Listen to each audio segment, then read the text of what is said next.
Councillor Kitt. Here. Councillor Leddy. Here. Councillor Maguire. Here. Councillor McCamley. Here. Councillor McDonough. Here. Councillor Mulligan. Here. Councillor Mulville. Councillor Murphy. Here. Councillor Newman. Here. Councillor O'Brien. Here. Councillor O'Leary. Here. Councillor Onyemera. Councillor Quinlan. Councillor Quinn. Apologies, Councillor Redwood. Councillor Ryan. Councillor Sheehan. Councillor Shovlin. Apologies, Councillor Smith. Councillor Tormey. Councillor Troy. Councillor Walsh. Okay, so we have apologies from Councillor Smith, Redwood and Doyle. I've received one motion, it's from Councillor Smith, and I've ruled that out of order. He's aware of that, and he's not here anyway. And we're hoping to deal with that matter anyway via Councillor David Healy's motion on the list. We'll see how we go, if we're getting there, and if we're not, I'm going to come back to the meeting and ask maybe for the meeting to be varied to get to it, and it relates to X, to platform X. Anyway, right, okay, today, before I start into it all, I attended two events.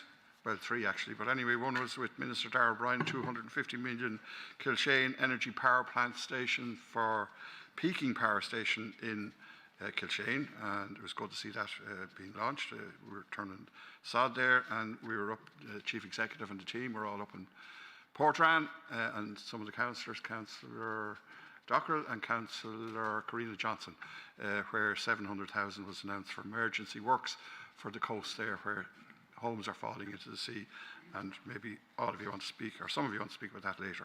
And then I launched an active travel link today at the estuary to Swords. So I'll go into the formal note. County Council meeting Monday the 9th of February 2026 at 5 p.m. All mobile phones should be on silent or switched off for the duration of the meeting. Please note that this meeting is being webcast. All members, please remember to switch off your microphone when you have finished speaking. All members are reminded that the chamber is a non-smoking vaping area. Standing orders will apply to all aspects of the meeting. Councillors are reminded of the provisions Standing Order number 92 that all members are bound to act in accordance with the ethics framework and where am I here now, sorry, and code of conduct for the local authority members to cooperate with the orderly conduct of meetings, direction of the Mayor, and in a manner that is respectful of colleagues. Members have been circulated with the agenda for today's meeting, and any member forming the view that they have a conflict of interest in the matter subject to today's agenda should now disclose same. Councillors are also reminded of the provision Standing Order 93 that members must bear in mind that discussions at council meetings are not privileged. No member may make false statements, impute improper motives, and use offensive or unbecoming words in reference to any member of the council, employee of the council, and any other person.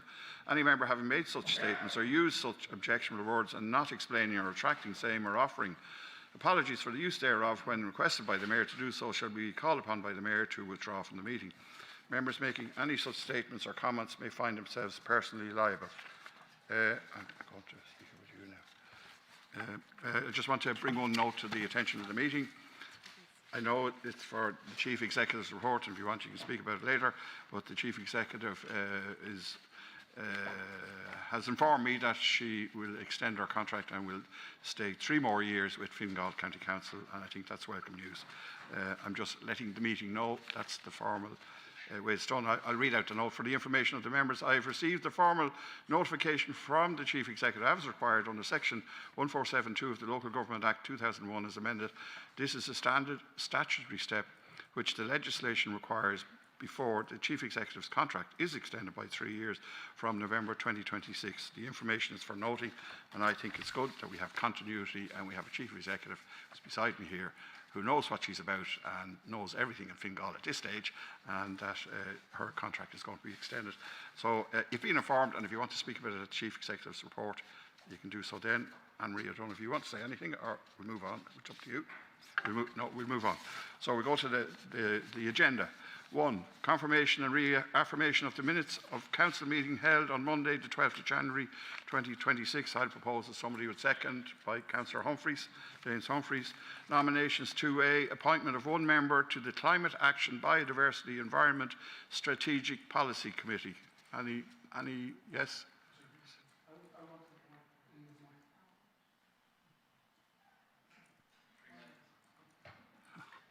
Right, I've two.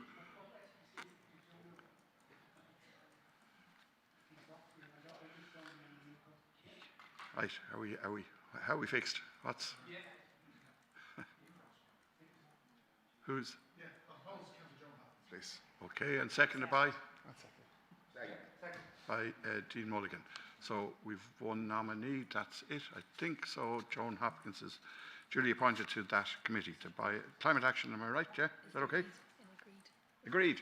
Is that agreed? Sorry. Agreed. Okay. Right, next, so we've 2B, which is the appointment of one member of the Local Community Development Committee, LCDC. Are there any nominations for that? Councillor Tormey. Thank you. I understand that we don't have any nominations from the Howth Malahide area. However, I do have an expression of interest and would like to propose Councillor Luke Corkery, who's in the Swords LEA, but within like the Dublin kind of Fingal East constituency, and would be well placed to take a seat on the LCDC. Okay, I'll second that, but I'm going to go to John Quinnivan to clarify that, so the meeting can know if it's possible or not. We have strived over the years to make sure that there is representation from all the area committees, but it's not a hard rule. So where there is no nomination from the Howth Malahide area, it's in order for another member to be nominated. So, okay, so I've one nomination before me. Is that agreed? Councillor Mulville. I suppose Councillor Joan Hopkins, please. Okay, and seconded by? Seconded by Joan Hopkins. Sorry. Is that it? We've two nominations. So Councillor Joan Hopkins and Councillor Luke Corkery. Yes? Where are we at now? I'm going to go back to John Quinnivan. John? So move around the meeting procedures at this stage, Mayor. You already had a nomination from the county at large, which is permissible. So it's a matter for you whether you take a vote between the two now. I think so, yeah. Yes. Councillor Mulligan. The ideal situation is a member of the Howth Malahide Area Committee and you have one put forward to you. I understand that, as Mr Quinnivan said, you can have a candidate from the area, and as Councillor Tormey said, he's Fingal East and he kind of represents the constituency in some ways, as Fine Gael representation isn't present in some parts. Well, it actually is. Councillor Tormey. Yeah. So then they have plenty of representation. So I think we should, as a committee, discuss it before we go straight to a vote, because I would have considered putting myself forward had I known prior to this meeting it was viable. I would have looked at logistics of doing it. So I think, to make a decision like that on a whim when it's put in the order, when we read it on the sheet that it's a representative of Howth Malahide, whilst I accept the bona fides that you need a member, I do think it should be done as that. In my opinion, I'm happy for the members to go for a vote if they think that's fairer. Right, okay. Councillor Tormey? I appreciate where the member is coming from, but there was no nomination, and that's after just come in after I've put this forward, having dealt with it today, to make sure it was okay. And we do have somebody else who's interested, so I'll leave it with yourself, Mayor. Right, I'm going to back to the John Quinnivan. Yeah, Mayor, there was... Yeah. Sorry. Oh, sorry. Brendan Sorry. Ryan.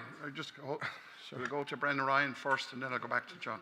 Just a quick one. In the sense that Councillor Corkery's name was put forward as just an alternative, not having somebody from the other ward, and now that we have someone, I expect Councillor Corkery might decide to do the decent thing and withdraw. Okay, so Councillor Corkery is withdrawing. So we've one candidate before us. We've Councillor Hopkins, proposed and seconded. Is that agreed? Agreed. Okay, grant. So questions 3 to... All right, sorry. Yes. Sorry, could I just ask a question before we move on from item 2? I believe Councillor Carboni Mangan also resigned from AILG as well. Just that wasn't on the agenda last month or this month either. If I could check when that's going to come up. Thanks. So who will take that? I don't know. Mary Egan. Yep. I will check that and come back to you, Councillor.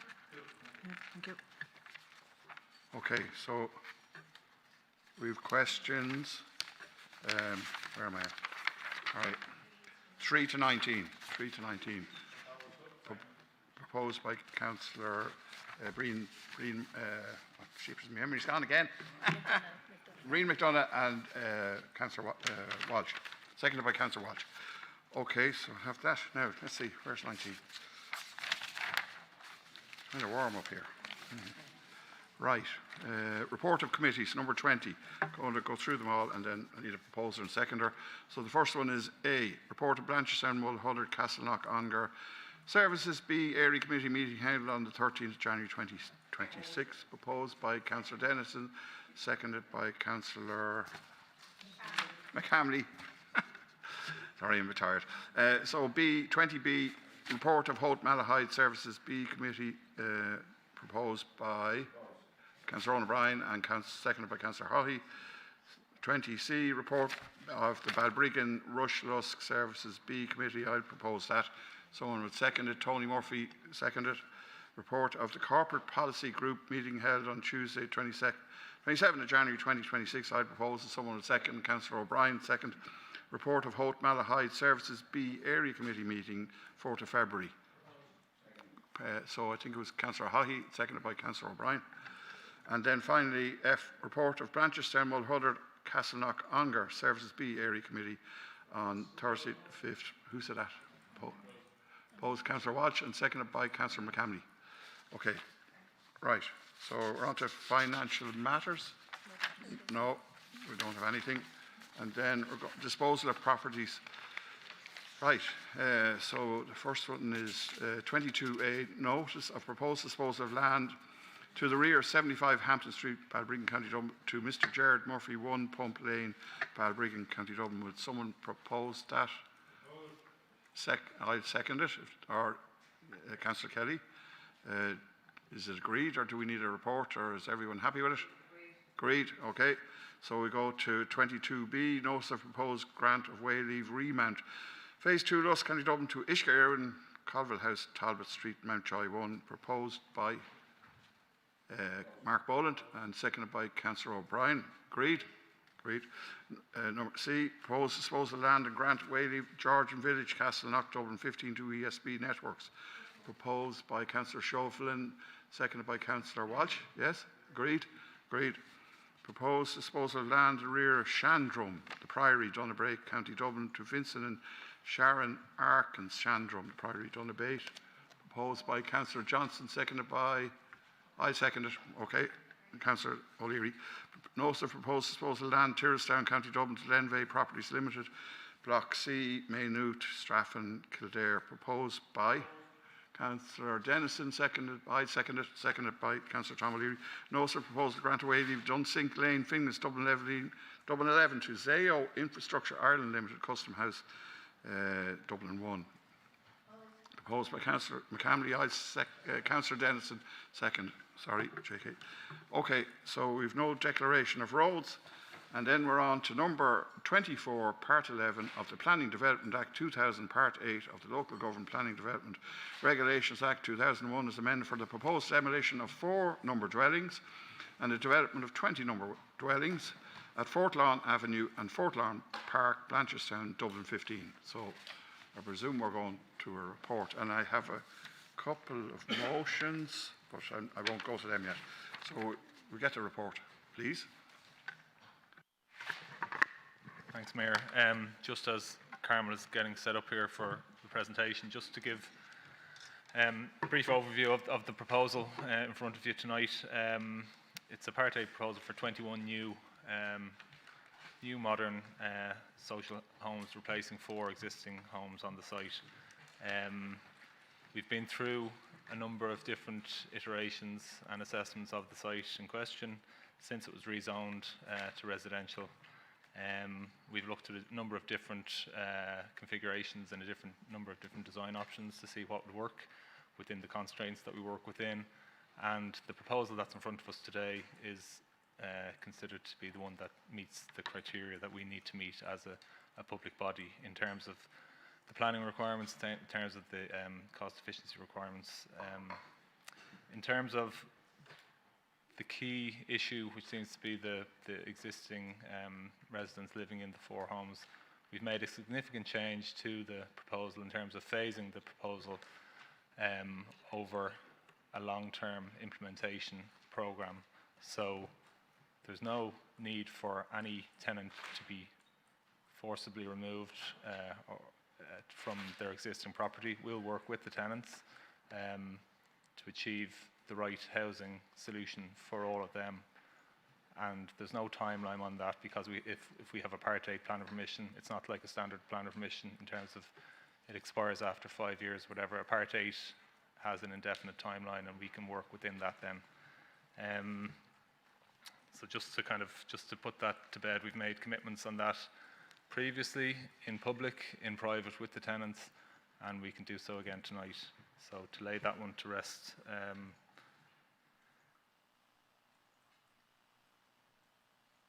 I suppose in terms of the quality of the dwellings that we're going to be constructing here, it's a significant investment in the area. It'll be an investment of over 12 million euros in terms of the housing and the road and parkland infrastructure and upgrades to that area. It'll result in 17 brand new additional homes, and 8 of those will be universally designed to accommodate people within the local area who have a need for high quality, modern, adaptable homes. And we believe that this is the right solution for this particular site.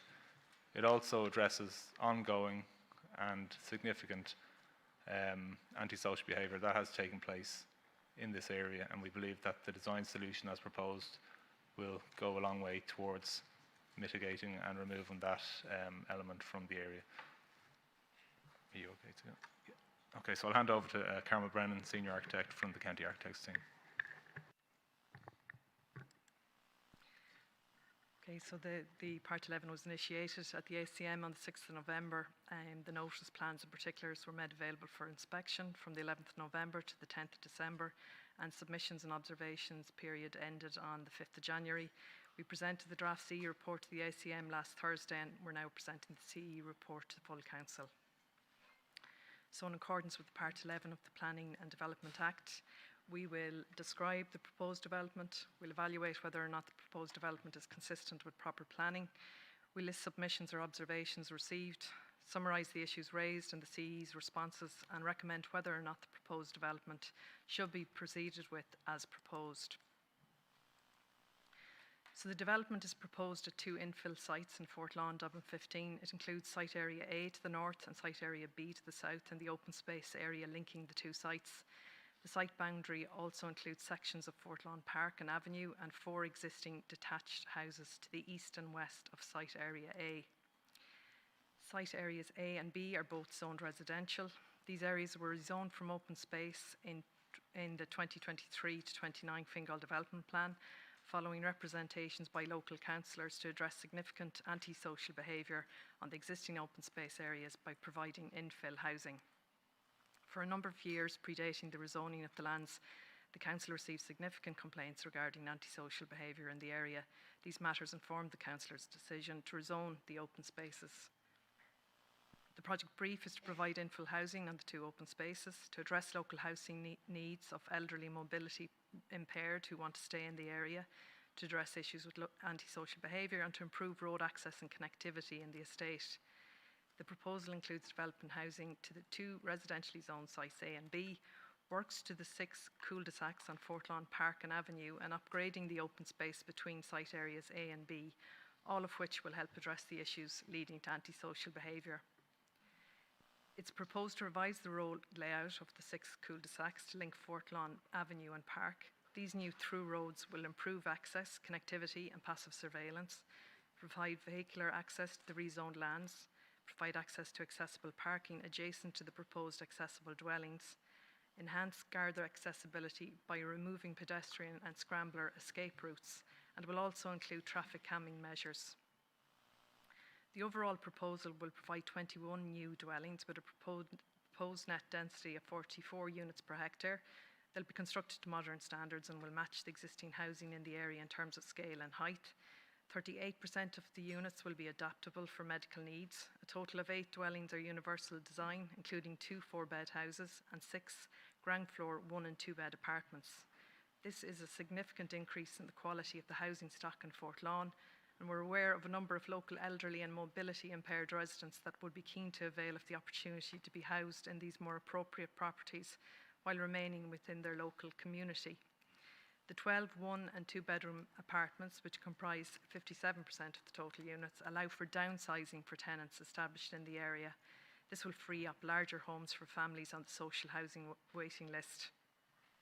The proposal also provides driveway parking for the houses and off-street parking for the apartments, disabled and EV charging bays, motorcycle and bicycle parking, all in accordance with the Fingal development plan. Site Area A includes removing the cul-de-sacs and providing new through roads. This will give access to the parking for the proposed infill housing. It will also provide connectivity. Traffic calming is introduced by narrowing the road significantly and providing raised table pedestrian crossings where it will not interfere with new or existing driveways. So the proposal includes 7 number terraced houses to the top of the slide and 12 apartments over 2 floors to the bottom of the slide.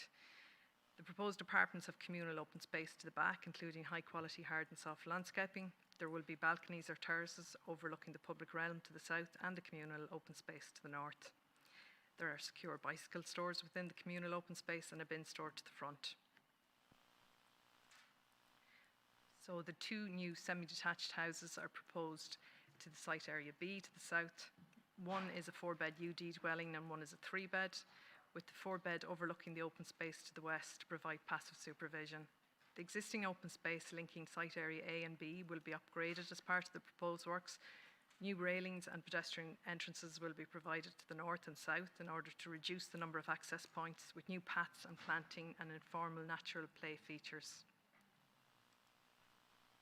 So this slide shows the proposed floor plans of the 2 house types. Type A is a standard 3-bedroom house and Type B is 4 bedrooms, including a ground floor bedroom and wheelchair accessible bathroom with level access shower and ground floor. There are 3 different apartment types. There's a 1-bed unit with terrace or balcony. The ground floor units are all fully wheelchair accessible.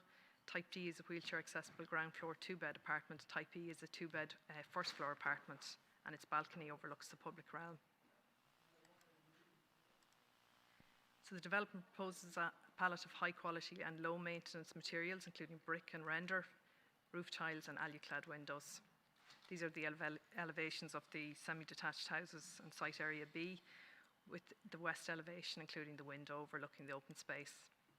The apartments include brick finishes to the ground floor, contrasting brick to the gables, and we have render, fibre cement roof tiles, aluminium windows. To unlock the full potential of the rezoned lands at Site Area A, it is proposed to demolish 4 existing detached dwellings, which allows for a proposed total of 19 new houses and apartments at this area. This is a net gain of 15 dwellings. This is deemed to be the most effective and sustainable use of the residentially zoned lands to address the antisocial issues in the area and to provide new homes for families on the social housing waiting list. The existing houses are orientated to this open space and they've bedrooms and living space windows on ground and first floor overlooking the site. A number of alternative layouts and interventions were assessed to avoid the demolition of the houses and the impact on these residents. Such developments would have to retain access to and respect the privacy and amenity of the existing dwellings, and this results in only a small central area of the site being available for development. This leaves large areas to remain as public realm. Without any demolitions, a net gain of a maximum of 4 dwellings could be achieved. None of the alternative layouts considered were found to achieve the planning, density and economic viability requirements that public housing projects are required to meet. There is no expiry date in a Part 8 planning consent, and construction of the Part 8 can be phased over time. This would allow an initial phase to proceed with no impact on the 4 existing dwellings, with subsequent phases to follow on later. Phase 1 includes the construction of the 2 semi-detached houses in Site Area B, upgrade works to the open space and also the traffic calmed through roads. This would allow an initial phase to proceed with no impacts on the 4 existing houses, with subsequent phases to follow on later.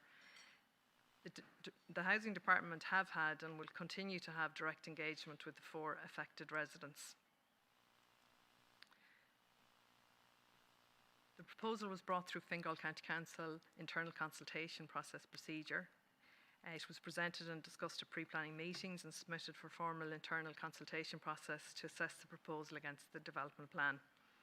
The Planning Department concluded that the proposed development complies with the residential zoning objective and supports compact growth, meets housing mix, density and design standards, integrates climate action and biodiversity measures, integrates sustainable drainage solutions and has no significant environmental effects.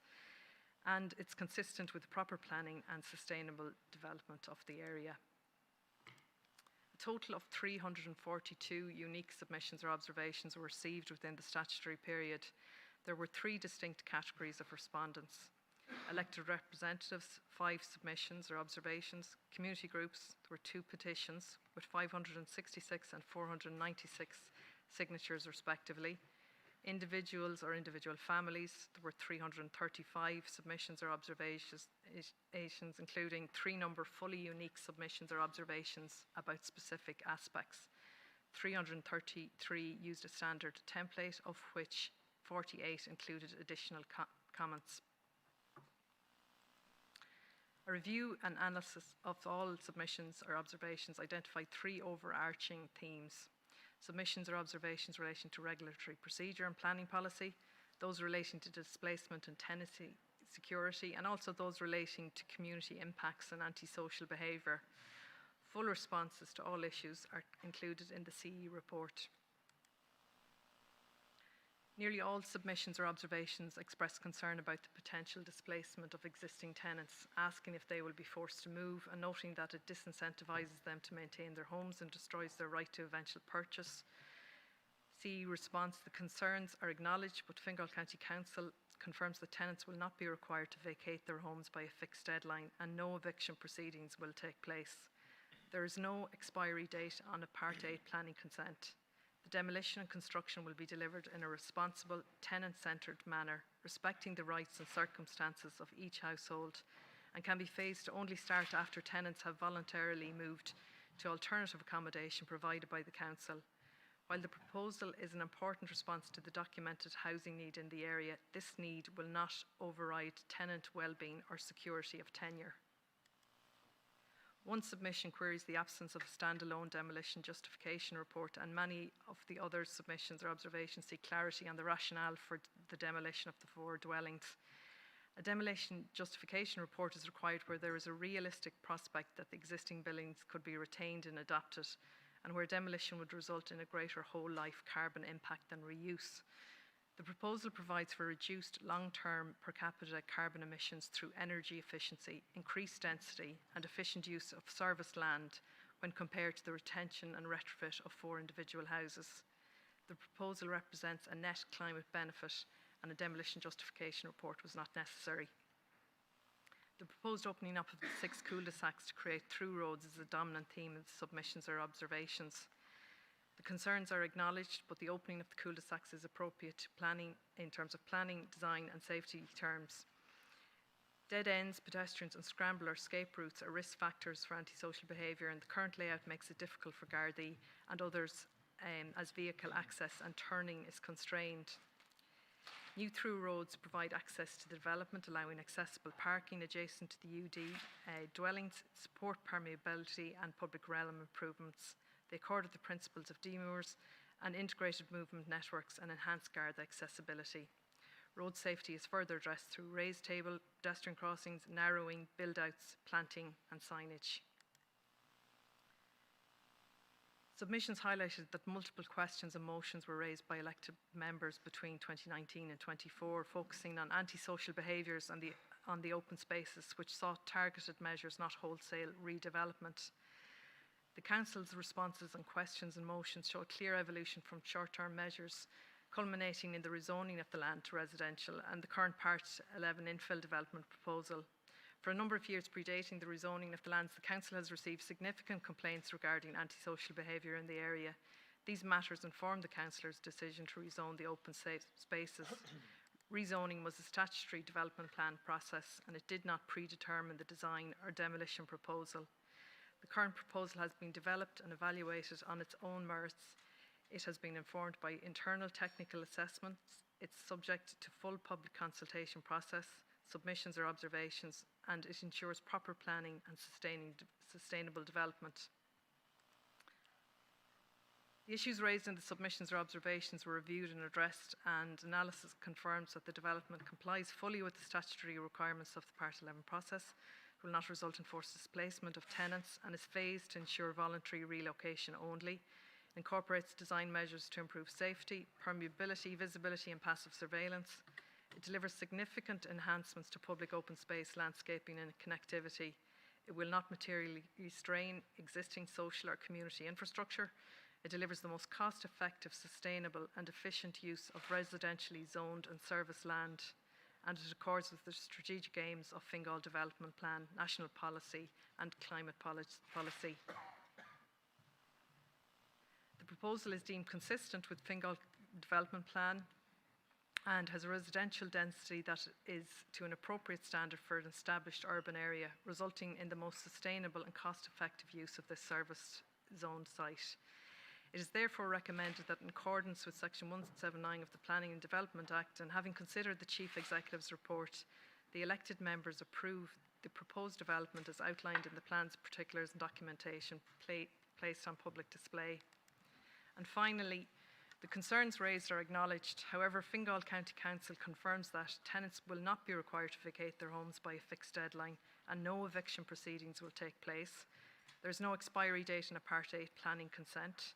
The demolition and construction will be delivered in a responsible, tenant-centred manner, respecting the rights and circumstances of each household, and can be phased to only start after tenants have voluntarily moved to alternative accommodation provided by the council.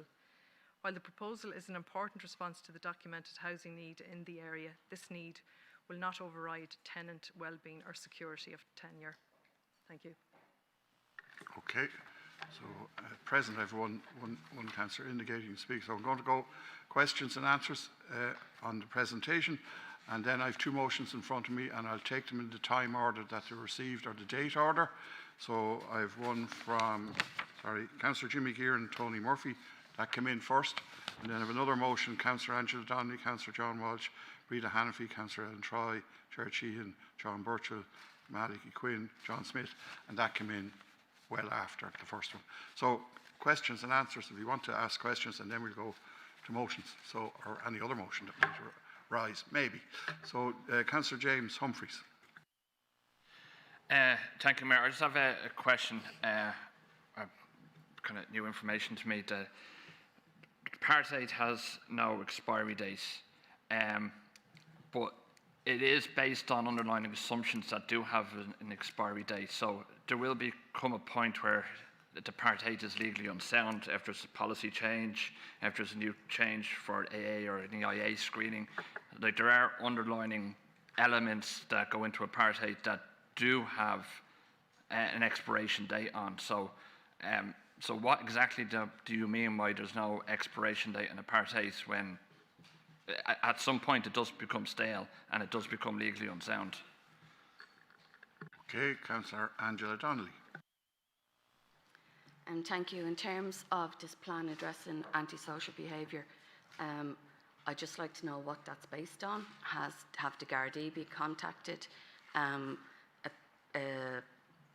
Motions seeking for the closure of eight openings on an infill space because of antisocial behaviour being addressed by the opening of 6 cul-de-sacs into 3 through roads. It just doesn't make sense to me. So I'd really like to hear if there's any, what sort of conversations or what sort of advice you got from the guards, what the guards thought about this. Thank you. Councillor John Walsh. Yeah, thanks for the presentation. I have two questions. The first one is similar to Councillor Donnelly's. Can we just, given that there's a proposal for the creation of 3 new through roads, can we just get a sense of the rationale for those 3 new roads? What are the implications for antisocial behaviour, given that the if the supposed purpose is to address antisocial behaviour, and was there consultation with the guards about the impact of those through roads? And secondly, I'd just like to confirm, I mean, there was quite a thorough expression of the number of submissions there.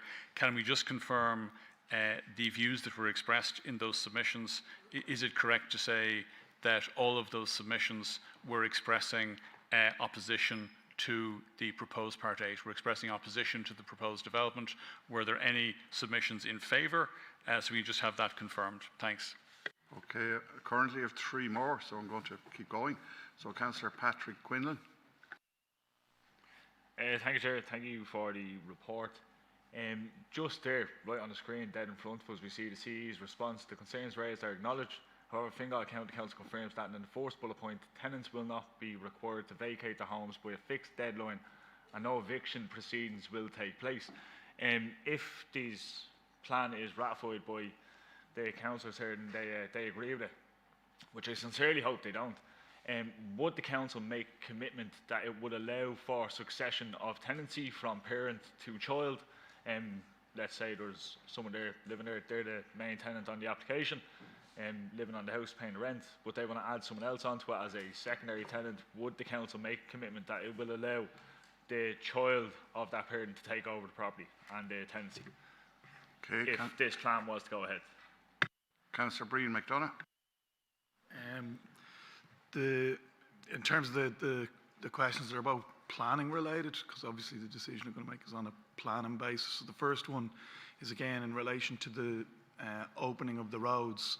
It just seems unusual given that the movement elsewhere seems to be towards quiet streets and policies that would kind of make places safer and quieter where they're cul-de-sacs, where it makes sense. Whereas this, we seem to be doing the alternative.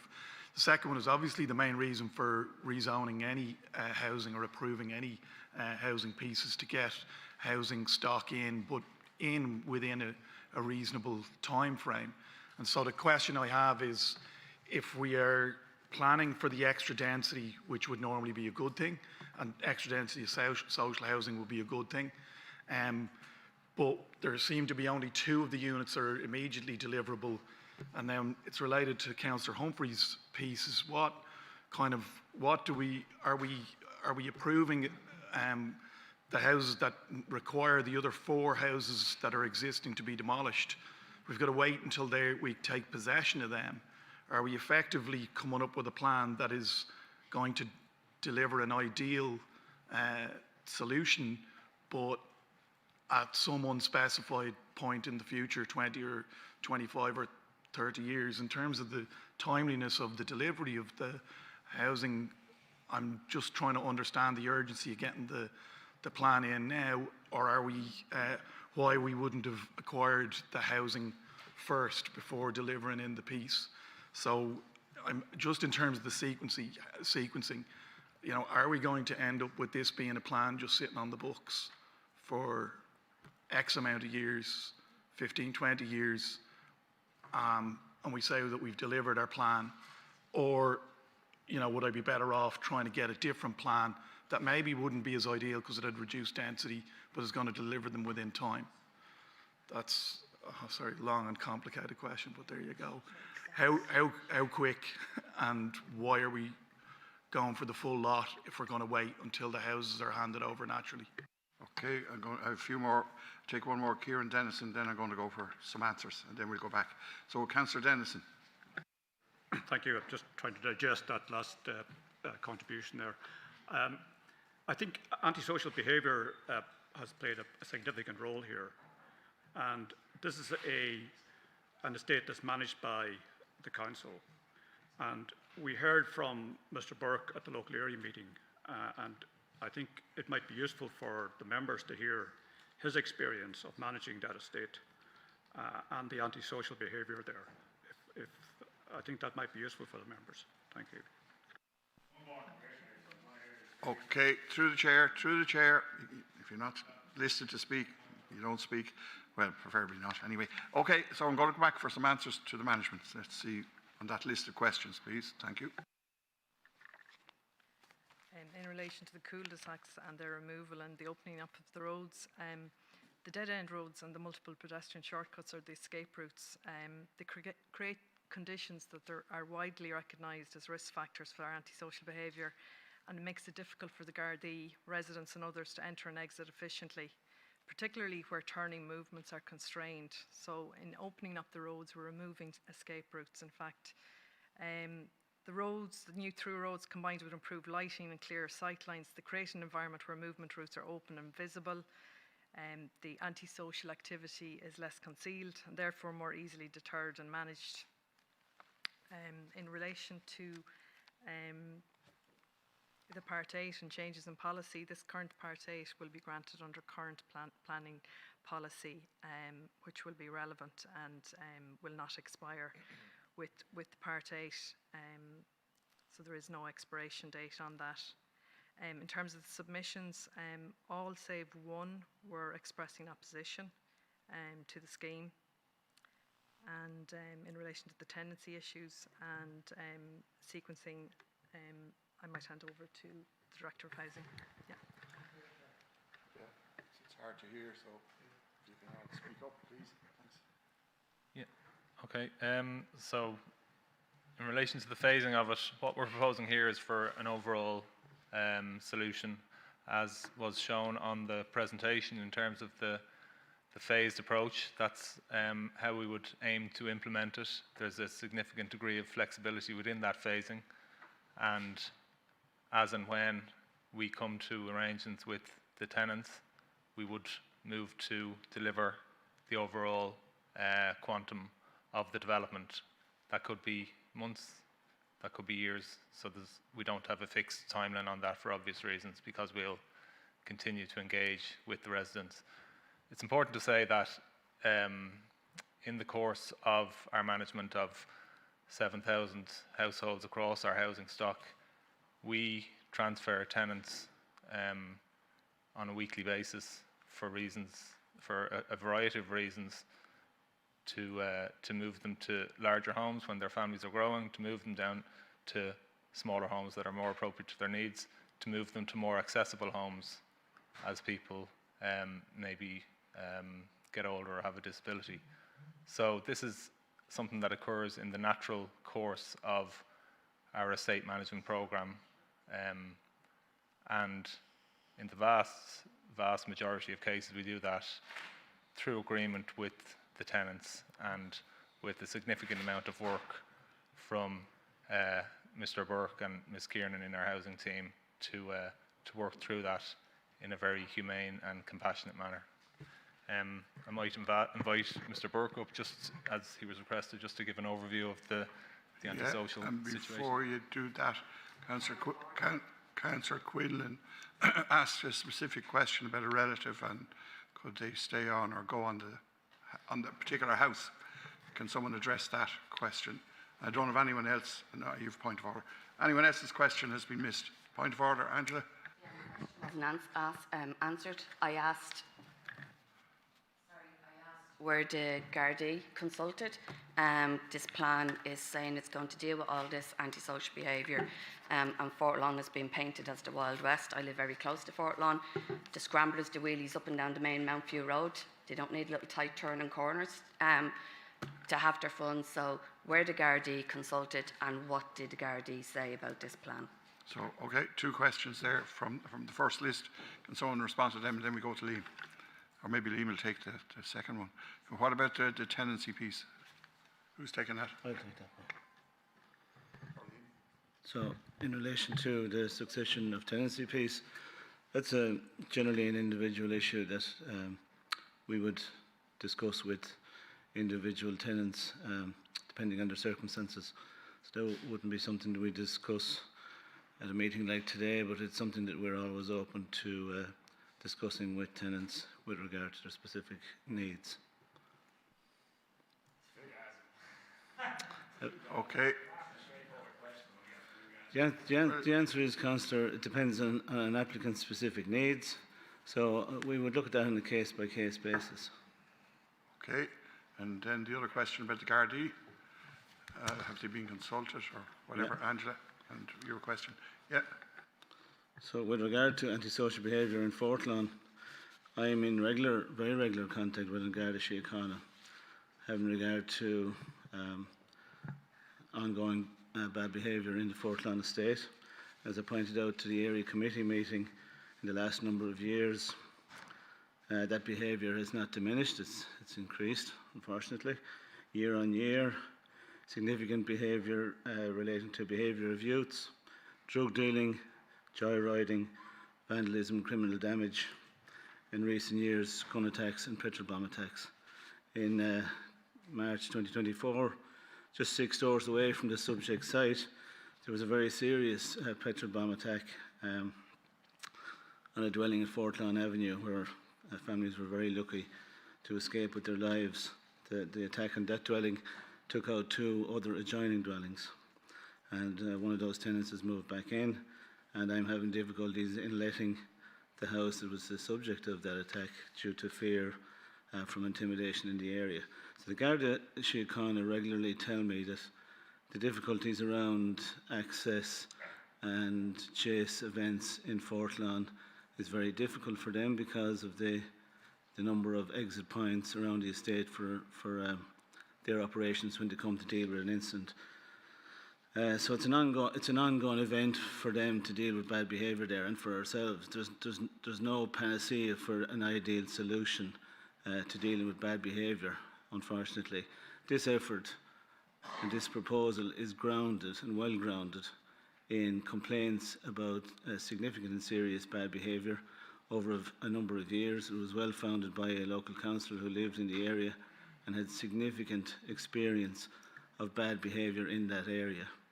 And she received a lot of contact from residents, as we did ourselves. We received a lot of contacts from TDs and councillors asking us to deal with the area, and this proposal is the result of those representations over many, many years.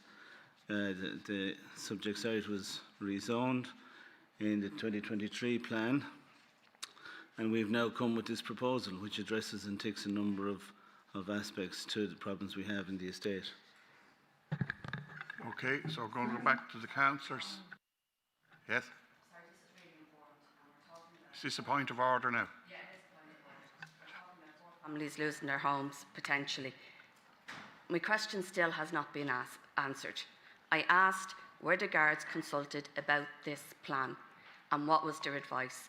And how can the executive say that this plan is going to deal with antisocial behaviour if the guards have not been consulted and shown this plan?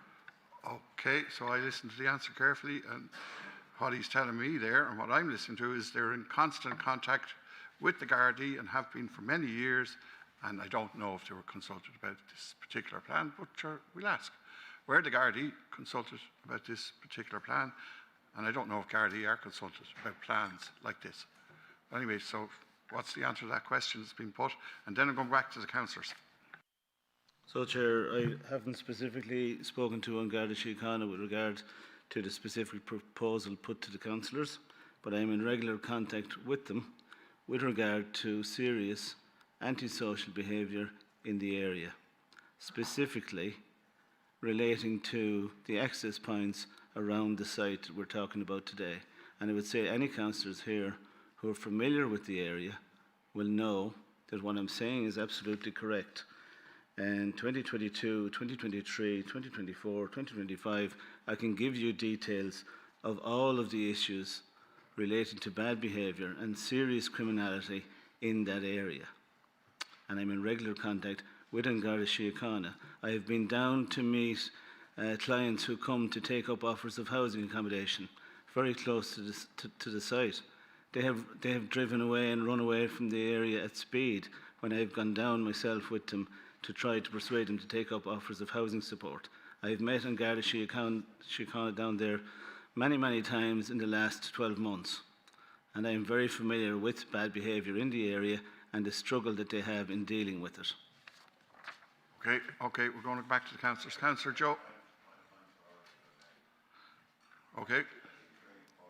Outset that we recognise antisocial behaviour takes place in the length and breadth of the county, and that there are many places with similar difficulties and challenges to face, and I think it would be unfair to the people of Fort Lawn and surrounding areas if we didn't highlight that. The only reason we're speaking about Fort Lawn is because it's the subject of this debate, but I do think we should acknowledge that it is no different to a number of areas within the county. Thanks. Okay, noted. So back to Councillor Joan Hopkins next for a question. Yes. Thank you. I'm not exactly familiar with the area, but I'm just a little bit confused about the planning rationale being given that's going to resolve some of the issues. I suppose when we're talking about, generally speaking, when we're talking about active travel, we're talking about permeability, and that is a good thing, and that is where we are going in our housing stock. But here we're talking about them escape routes. So I think we should be going the same direction for active travel for all areas, and not view them as escape routes and talk about them in terms of antisocial behaviour. From my perspective, the risk factors around antisocial behaviour are to do with poverty, deprivation, a lack of investment generally in health, mental health, drugs, and healthy activities for young people. It's also about enforcement. I don't think we can have a conversation in this chamber where we refer to scramblers and we don't acknowledge the fact that a mother lost her daughter a couple of weeks ago.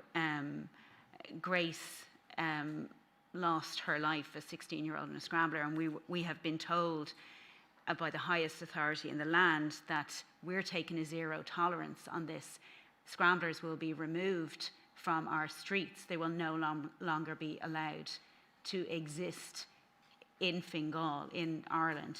So we shouldn't be planning housing estates around whether scramblers are going to be there, because we should take the view that that zero tolerance, now that somebody has actually died, is going to happen. So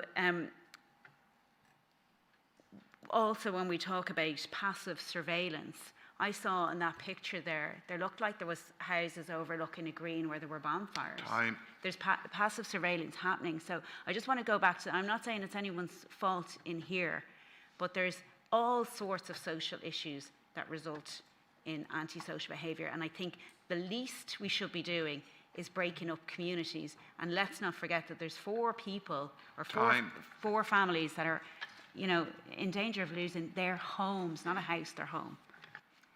Okay, Councillor Ellen Troy. I know the area very well, and the majority of the councillors in the area are with the 4 people, the 4 families, and we don't want to see, and they don't want to see, these people being removed or pressured into being removed from their homes. And I know this area so well that all of the main roads around the surrounding area are a death trap with scramblers. You're afraid to go out in your car. There's scramblers on their back wheel driving beside you as you go along Mountview Road, Blakestown Road, and so on. So the thought of opening up Fort Lawn Park and Fort Lawn Avenue to allow people who are in there with scramblers to run amok is really scary. And when you drive into Fort Lawn Avenue or Fort Lawn Park, you basically know that you're in a kind of cul-de-sac area and it feels safe.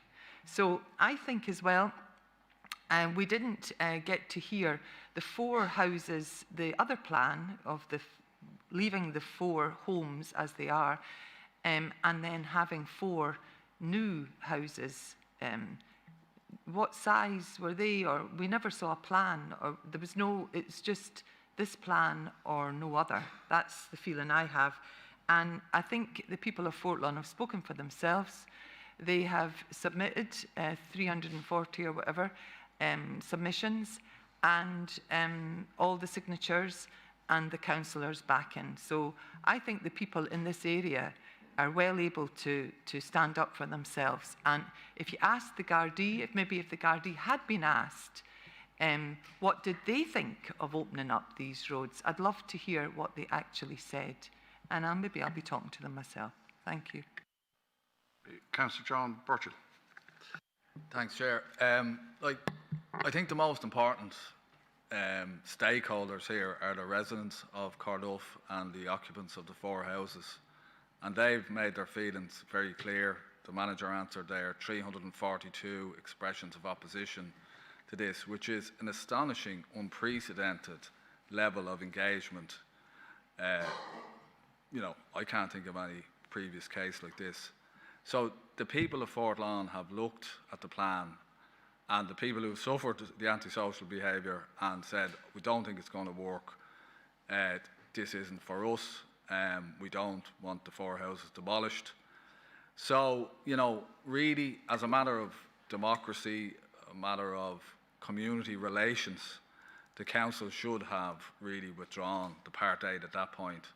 And if that level of opposition doesn't, you know, give pause for thought, I would ask, on what grounds exactly would the council withdraw a Part 8 once it's been tabled, or is it going to sit there for eternity, you know, because it's just overwhelming opposition. And really, I don't think it's a good idea to go ahead, even if, you know, the vote has passed tonight.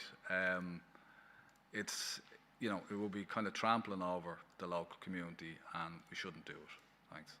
Okay, and we've Councillor Dean Mulligan next. Then I'm going to go to Councillor John Walsh and Councillor Quinlan. Who? Oh, was he? Right. Okay, we'll leave it run as it is then. I was going to change the order because Councillor Quinlan was in already and bring you in later. We'll leave it. Okay, Councillor Dean Mulligan. Thanks, Mayor. If I'm right, I heard 11 million was going to be spent. I can be corrected in that. But I suppose this conversation has been framed around the socioeconomic status of a community.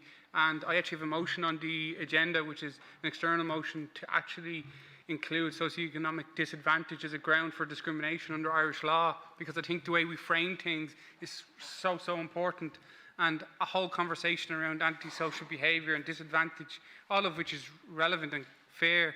But our prerogative should be, and what we attempt to do in anything we do, should be to inform and educate people in order to develop a level of understanding. And we can give as much information as we want on anything. If people don't understand, they're not willing to come on side.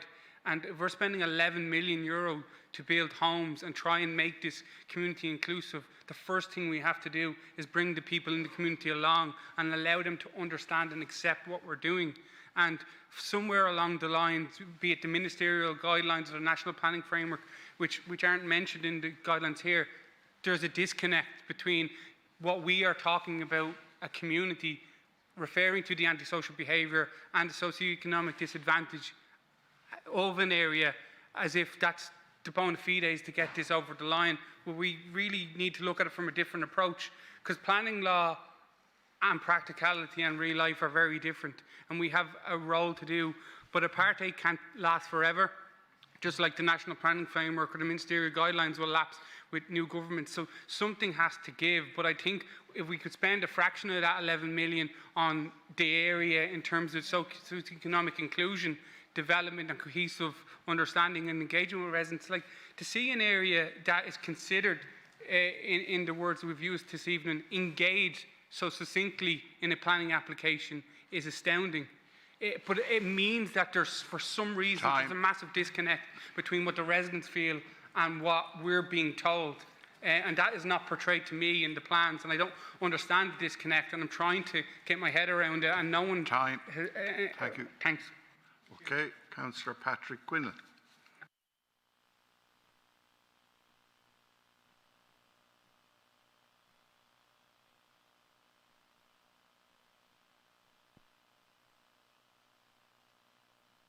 There we go.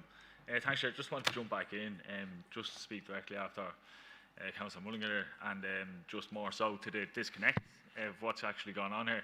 Is the council approached the residents initially a significant time ago, hand delivers letters to residents in the area and the tenants that were affected. In some instances, it was the child who received the letter, and obviously then the ears went up, people were alert, and straight away they were against it. I done a couple of social media videos. I got phone calls of members of the executive there to tell me that you can't talk about specific people that are sending emails and stuff like that. And the plan was subsequently withdrawn with a view for it to be brought back to the local area, to the people of Fortlawn for their review and for their input. Didn't need to get brought back to the people. They already said no. There was that much like overwhelming people against it that the council should have literally just put one and one together, came to the conclusion that's two. People don't want it. Why waste our time with this Part A planning application? Why waste our time here having to speak about it even today? It shouldn't even be a matter on the agenda, in my humble opinion. Around 2021 as well. This was in when the plan was being changed from an open space to a place for it to be built, and I was following the council rather closely at the time, listening to the meetings and stuff like that. And the plan was obviously to close off the area. But I do remember that there was mentions of bungalows and stuff like that to be built inside the chamber. I was against that. I thought it wasn't a good use of an open green space area. I wanted it to remain an open green space area. And I went door to door with a petition, collected signatures, submitted it in 2021, and that was asking for a playground to be built. And no one's denying scramblers are an issue flying around the place, and that like the council should look at closing off a couple of areas. But it's very, very clear that like people do not want to see a situation where plans are to put 4 people out of the houses. Okay, thank you. So, Councillor John Walsh. Thanks. I suppose just two, I'm going to contribute to the debate in the motion, so two quick questions.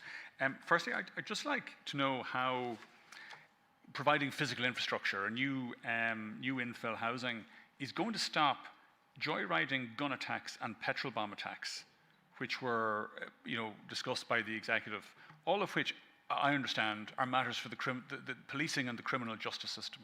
So are we seriously saying that this development is going to stop joyriding, gun attacks and petrol bomb attacks? I'd like an answer to that, please. Secondly, is there any precedent for this in terms of Fingal Council's operations in relation to social housing estates? Is it unprecedented to demolish family homes to make way for a larger development at some indeterminate point in the future? I mean, is that unprecedented, or is there some precedent for it? So I might request an answer to those two questions. Thanks. Councillor Breda Hannafy. Thank you, and I'm not going to repeat everything that's been said, but I have to say from day one it has been handled, this whole process has been handled very, very unprofessionally by Fingal, going back to handing residents letters and telling them that they have to contact Fingal regards their homes. And then the opening up of 3 true roads, people are having their cul-de-sacs opened up to deter scramblers. It just doesn't make sense. And I had down again, were the Gardaí consulted? And I would love to know the Gardaí's input in opening up the roads. And regards houses being handed in Fortlawn, Liam, I'd love to come back to you because I know of 2 families I'm dealing with that would love to move back to Fortlawn to be near their families. I'll pass you on their names, details. Thank you. Councillor Jimmy Kieran. Yeah, if I could just, for clarity, if I could ask when the first notice, planning notice was erected in relation to it. And secondly, I hear about the overwhelming support, and I get that, but could you confirm for me, because you see, sometimes 8 or 10 people can collect 300 or 400 submissions. Could you confirm if 326 of the submissions were delivered on the same day, the 10th of December? Now, I'm not saying there's any harm in that, but I went through the submissions. I found 27 different ones, and then the rest were the exact same, with the names on them, with the rest redacted. So if you could just clarify that, because I do think it makes a difference if one person or 2 people bring in 336 submissions, or 26, sorry. Okay, we're going to go back. That's all the contribution I have here so far. We're going to go back to whoever now. Oh, sorry, Chief Executive wants to come in before we go back to the team's going to answer any of the remaining questions, but I just wanted to make it clear because as the Mayor mentioned earlier, I have long experience in local government, and the key point I want to make is this is from our experience of this estate. We feel this investment is necessary. It is generating more homes, and we totally appreciate there's 4 homes impacted more than the rest of the area. But in terms of tenants transferring from one home to a different home, that's the work we do day in, day out. And we're confident that we will work with the 4 tenants and reach an agreement with them that they will be more than happy to move to a new home. So we put forward this plan in that context. We will have the confidence to move ahead with that conversation when we secure planning for this development. And we're not proposing homes in isolation from wider infrastructure. And it is our view that the road proposals, the open space upgrade, will deliver a better environment in this estate. And that hopefully will address some of the issues that Councillor Hopkins mentioned in terms of inclusiveness and the fact that people will have more pride in the area and hopefully deliver better homes, a better environment for everybody, young and old. So we are putting this forward with the best of intentions. I appreciate the 4 homeowners have difficulty with it in terms of their submissions to us. But it is not unusual for us for tenants to work with us and be transferred into a new home that may better suit their needs, as Mr. Burke said. In terms of consultation with the Gardaí, this is a statutory consultation. This is a legal consultation. Every statutory agency has a right to make a submission. Some do, some don't. In terms of day-to-day engagement with Garda Síochána, unfortunately, it's been more necessary in this area in recent times than perhaps others. But that conversation is a live conversation with the guards. I met senior guards on Friday about a different area, and we talk about what's the best design of areas all of the time. So when Carmel came in and explained the reason for this proposed design, it's evidence-based, it's based on expertise, and it's proposed because of that.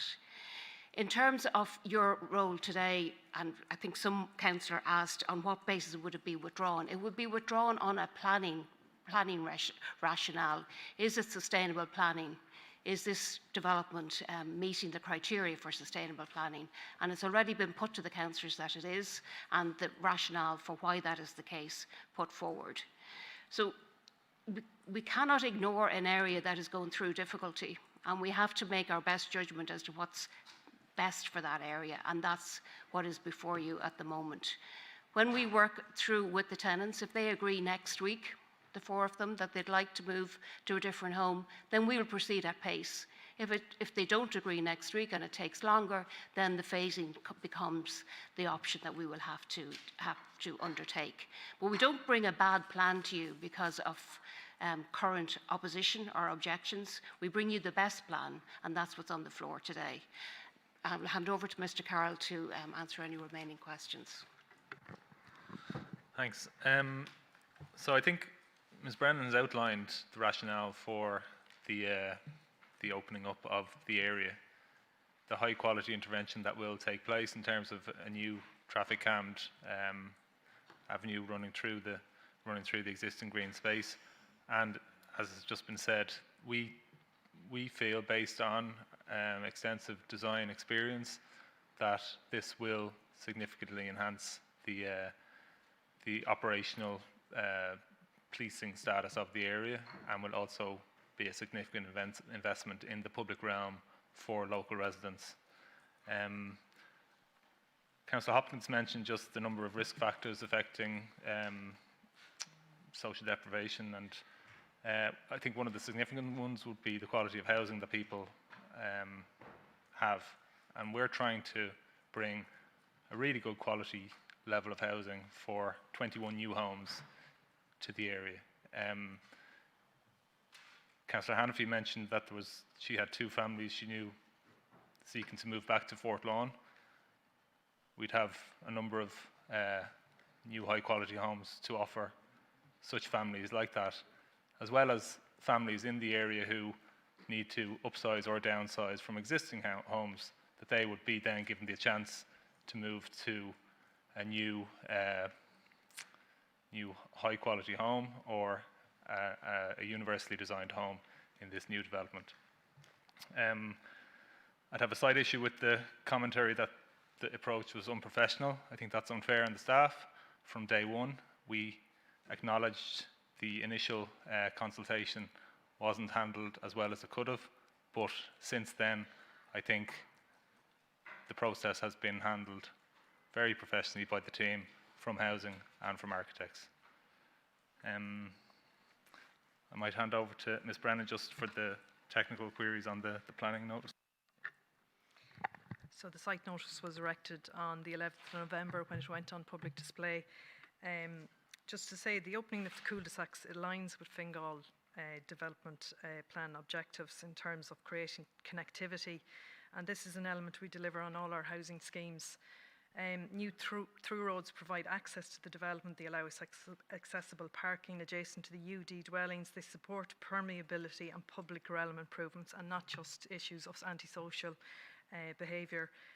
They also accord with the principles of demurres and integrated movement networks. And just in relation to the densities proposed and the design, the retention of the existing 4 houses, it doesn't optimise the use of the land.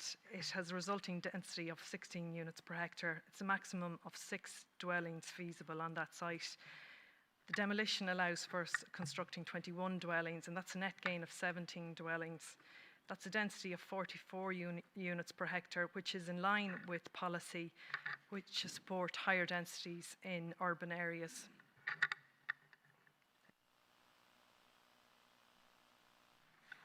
Okay, is that all right? Okay, so I've Councillor Donnelly indicating, Angela Donnelly, sorry, and I'm going to go to the motion then after that. Thank you. I just couldn't let a comment go without coming in and speaking on behalf of the residents. And the Chief Executive said, from our experience of this estate, and our view is, and therein lies the problem. The people who live in that estate know what's best for that estate. But the comment that I really wanted to take, I'd like it withdrawn actually, that this plan will result in people will have more pride in their area. That's not fair. This community got together with the community department and they won the urban neighbourhood category at the Pride of Place Awards. That was after all of the motions and questions were put in looking for that infill space to be filled in. And Fortlawn is being painted as an absolute hellhole today, and that's not fair. And there's residents in that community that have tried very hard. It's a thriving community, and we don't know what's best for them, and we should never think that. Consultation and listening to communities is what's going to deliver a good plan. Okay, I'm going to go to the motion now. So the motion is motion part 8, and this is Councillor Jimmy Gearan and Tony Murphy, and I'll need a proposal in second in a minute, but I'm going to read it out, and it should be on the screen, please. So, in recognising that there is a housing crisis and on the basis that no tenants will be forced to surrender their current tenancy, and also acknowledging that no tenants in Fingal can have a veto to prevent much needed housing on suitable sites, this council supports and passes the Part 8 as presented for development of lands at Fortlawn, Dublin 15, proposed by Councillor Gearan and seconded by Councillor Tony Murphy. So, you wish to speak, Councillor Gearan?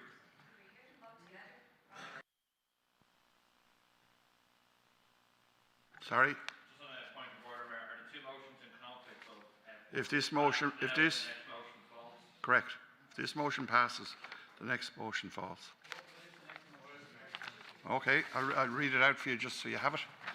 Well, so you know. And so it's in the names of councillors: Angela Donnelly, John Walsh, Breda Hannafy, Ellen Troy, Ger Sheehan, John Burchell, Malachy Quinn and John Smith. And this is not before the room. That this council seeks an alternative plan to the Fortlawn Part 8 planning proposal as presented on the 9th of February 2026, in line with motions previously agreed by the Area Committee for Blanchardstown, Mulhullard, Castleknock, Ongar on the 4th of September, 6th of November, and a further motion on the 5th of February 2026, providing a revised plan for social housing which does not necessitate the demolition of family homes and could deliver 4 homes in the short term as opposed to 2. So back to Councillor Gearan This other motion is before the floor now formally. So, Councillor Gearan, if you wish to speak to the motion. Okay, hold on now. Right, Councillor Brendan Ryan. Just to clarify your ruling there, you suggested that if this was passed, given the falls, I think it would warrant a discussion of both. Of both motions. I think the nature of the two is quite different, and at least have them both proposed and seconded. Well, unfortunately, And therefore, and subsequently, you can have a vote on the first one. unfortunately, if the first motion passed, it's de facto passed. That's it. We're not voting on two of them together. We're going one at a time, and that's the procedure.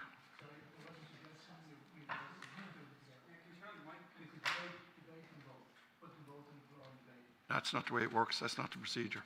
Okay, that's it now. I'm going to Councillor Gearan. Point of order. Dean Mulligan. Point of order. Only. Dean Mulligan's microphone. We're in trouble. Just seeking clarification on, it's a bit unusual to have a motion asking for us to agree to something that is automatically the process in terms of we are being asked to accept this. So why does a motion need to come forward to ask the council to accept something in a different wording to something they've already proposed when it's actually part of the process we're already doing?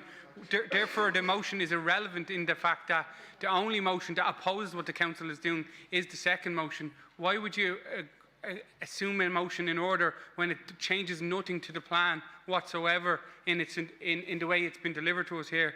I don't understand why you would accept a motion which has no change whatsoever other than hyperbole that's presented in wording.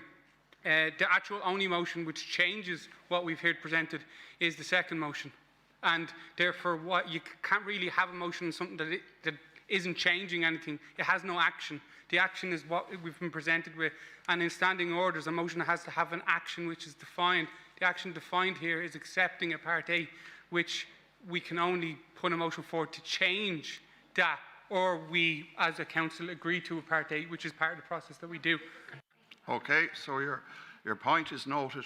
I've made my ruling, and the motion is de facto before us now. It's been proposed and seconded. I'm going to the Speaker. I've made my ruling. So can I hear Councillor Jimmy Gearan, who has a motion right now before the floor, to speak to the motion, please? Thanks, Mayor, and thanks for the presentation. You know, at the outset I want to say, and I want to be serious in saying that I acknowledge the tremendous work that the local councillors have done for the four families by securing that they will not be removed. No houses will be demolished against their wishes. At the outset, that's a very important thing. So there's no forced evictions, there's no demolition going to happen against the wishes of those residents.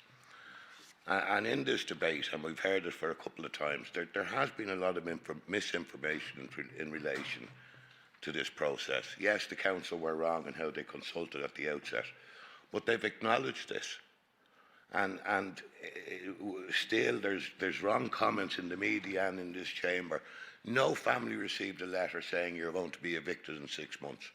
No family received a letter on the 7th of July saying your house is going to be demolished. The families received letters saying, we call today to discuss the future of the estate. Please contact us at the below number. That's all it said. And no notice was put up till the 7th of November. So I think it's very important to our housing department that we acknowledge that. I think it's also important to look at the background to Fortlawn. And I spent maybe 4 hours there on Saturday. I spoke to 3 of the 4 families that were affected. I spoke to 9 other families in the area on different roads coming off it. Yes, there's opposition to it, but there's also support. And I didn't get the impression from anybody that this was set in stone. And I think it's very important to talk about that. This is before us. The very first motion that addressed this was the Chief Executive reconsiders the decision in the past not to build houses on the infield space between Fort Lawn Park and Avenue. To build more houses in the space would get rid of this problem of antisocial behaviour for once and for all. And our council have a duty to maximise council land in the best way that they can. And what they're doing is coming up with a plan that we will see 21 units. We knocked down 11 houses around the corner, replaced it with 33 units. Sorry, Mayor, just finish. We passed at our local area meeting last week for the demolition of a bungalow to be replaced with 4 universal design homes. And that's why I think it's important that we support this. Okay. Thanks. Thank you. So, Councillor Tony Murphy, and I will be a bit flexible on time to be fair to everyone. And anyone else is welcome to come in. I have four councillors here looking to speak on this motion. Thank you. And I just want to compliment Councillor Gearan for the due diligence that he has put into getting a clear understanding on his visit to the tenants. As he said, there was a lot of mis and disinformation with regard to what happened, what didn't happen. That's really irrelevant. The substantive piece that's coming, and coming very strongly from and I respect the members that are in very close contact with the families who are part of this discussion, and maybe some of it hasn't been as respectful as it might be. And that's just a consequence of debating something that's very, very sensitive. But the substantive piece that's coming across to me as a councillor who's not in that area is security of tenure. And I think that within the elements of this motion, we have delivered a motion that will secure the decision-making piece back to the tenants, which for me is the substantive piece, where people were concerned that people were going to have to move without their wishes. We are trying as a council here to give back that opportunity of decision making to the tenants, and at the same time deliver the much needed houses in a housing crisis, which we all talk about from different quarters in this room when it suits us, and then when it doesn't suit, we tend to be quiet about it or try to turn it around and make excuses for non-delivery. So I think we have to be strong here. Some decisions are challenging more than others, and this is one of them. But I think we have to look at the overarching positive piece in all of this is we can deliver more houses and at the same time secure the security of tenure for the tenants whom we are speaking about today. Thank you. Thank you. Councillor Quinlan. Thank you, Chair. Having a look at the motion there, kind of weighing it up, it still doesn't really address the concerns of the 4 residents involved. And I, can appreciate the good councillor, Jimmy Guerin, going to Fort Lawn and interacting with 3 of the 4 families and talking to 11 families. I've lived there most of my entire life. Best part of 33 years I've lived in Fort Lawn. I know every single person up and down nearly every single road inside. Now, I know the good and the bad of Fort Lawn. I know how it can be, perceived. But the idea that taking 4 families out of the home, putting in 21 homes is all of a sudden going to stop a petrol bomb attack that happened 6 doors away on another road, it's just absolutely farcical in my honest opinion. As well, it's about the security of tenure of the tenancies involved in this. I asked a very simple question of the Chief Executive and the Council that if this was ratified, if this plan did go ahead, the Council would make a commitment to existing tenants and indeed their children who might want to take over the tenancy and don't necessarily want to be persuaded out or bought out or anything like that at all. And the answer I got was absolute fugazi. It's what it was. It wasn't very direct, wasn't very straight. We'll work with this, we'll work with that. The community doesn't want it, and they don't want it. But I guarantee if you come back to them with a plan to build a playground, maybe close off a couple of the entrances and exits in the green area, they'll be all over that. But then as well, the idea of opening up 3 roads from 25 to 30 metre up to 50 to 60 metre, giving lads on motorbikes more space to accelerate through the estates is tantamount to insanity, and it was put to the community already. The community said no before this process started, and they said they don't want it before this process restarted. And the definition of insanity is doing the same thing over and over again and expecting a different result. The community don't want it. I'd ask councillors to support the community. Okay, Councillor Ted Leddy. Thank you, Chair. If this Part 8 is agreed based on this motion, I'd like to know from management if the statement in the motion that no tenant will be forced to surrender their current tenancy, I would like to know what is the legal impact of that statement and what is the legal impact of us passing this motion and the Part 8 as a result of that. Does that give additional legal securities for the residents? Thank you. Sir John Burchell. Thanks, Chair. Councillor Gearan said, there was support for the plan, but nobody formally, submitted submission supporting the plan. So we can only go by the records that are in front of us. The Chief Executive clarified that they would only withdraw Part 8 on planning grounds, so no amount of community opposition would result in it being withdrawn, which I find to be a kind of technocratic and a little bit patronising, that somehow planning is this impartial set of rules that we can all be guided by. That's not the case. We've had disastrous planning decisions in the past, and we will have in the future, because the politics and the ideology is stitched into the planning process. It's not an impartial set of rules, really. And, the reason Fort Lawn has antisocial problems and crime as well, more than other areas, that's a result of politics and ideology. Some communities are less valued than others. We don't have the same problems in large parts of Castleknock, not because the people there are morally superior, it's because of the conditions. They're wealthier, and people with a stake in society don't engage in that kind of behaviour. Large sections of our society have no stake, really. Unemployment, poor housing, public services collapsing. That's really the root of these problems. And planning alone, no amount of planning is going to resolve those problems, because they're much broader socio-economic issues, and they can't be addressed in a simple plan process, especially one where the vast majority of the community are opposed to it. Thanks. Councillor Angela Donnelly.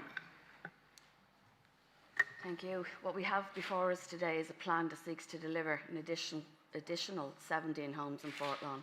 If we are to take the executive at their word, this plan guarantees only 2 homes, as the 4 residents whose homes are marked for demolition and whose homes will effectively be condemned have made it very clear that they do not wish to move.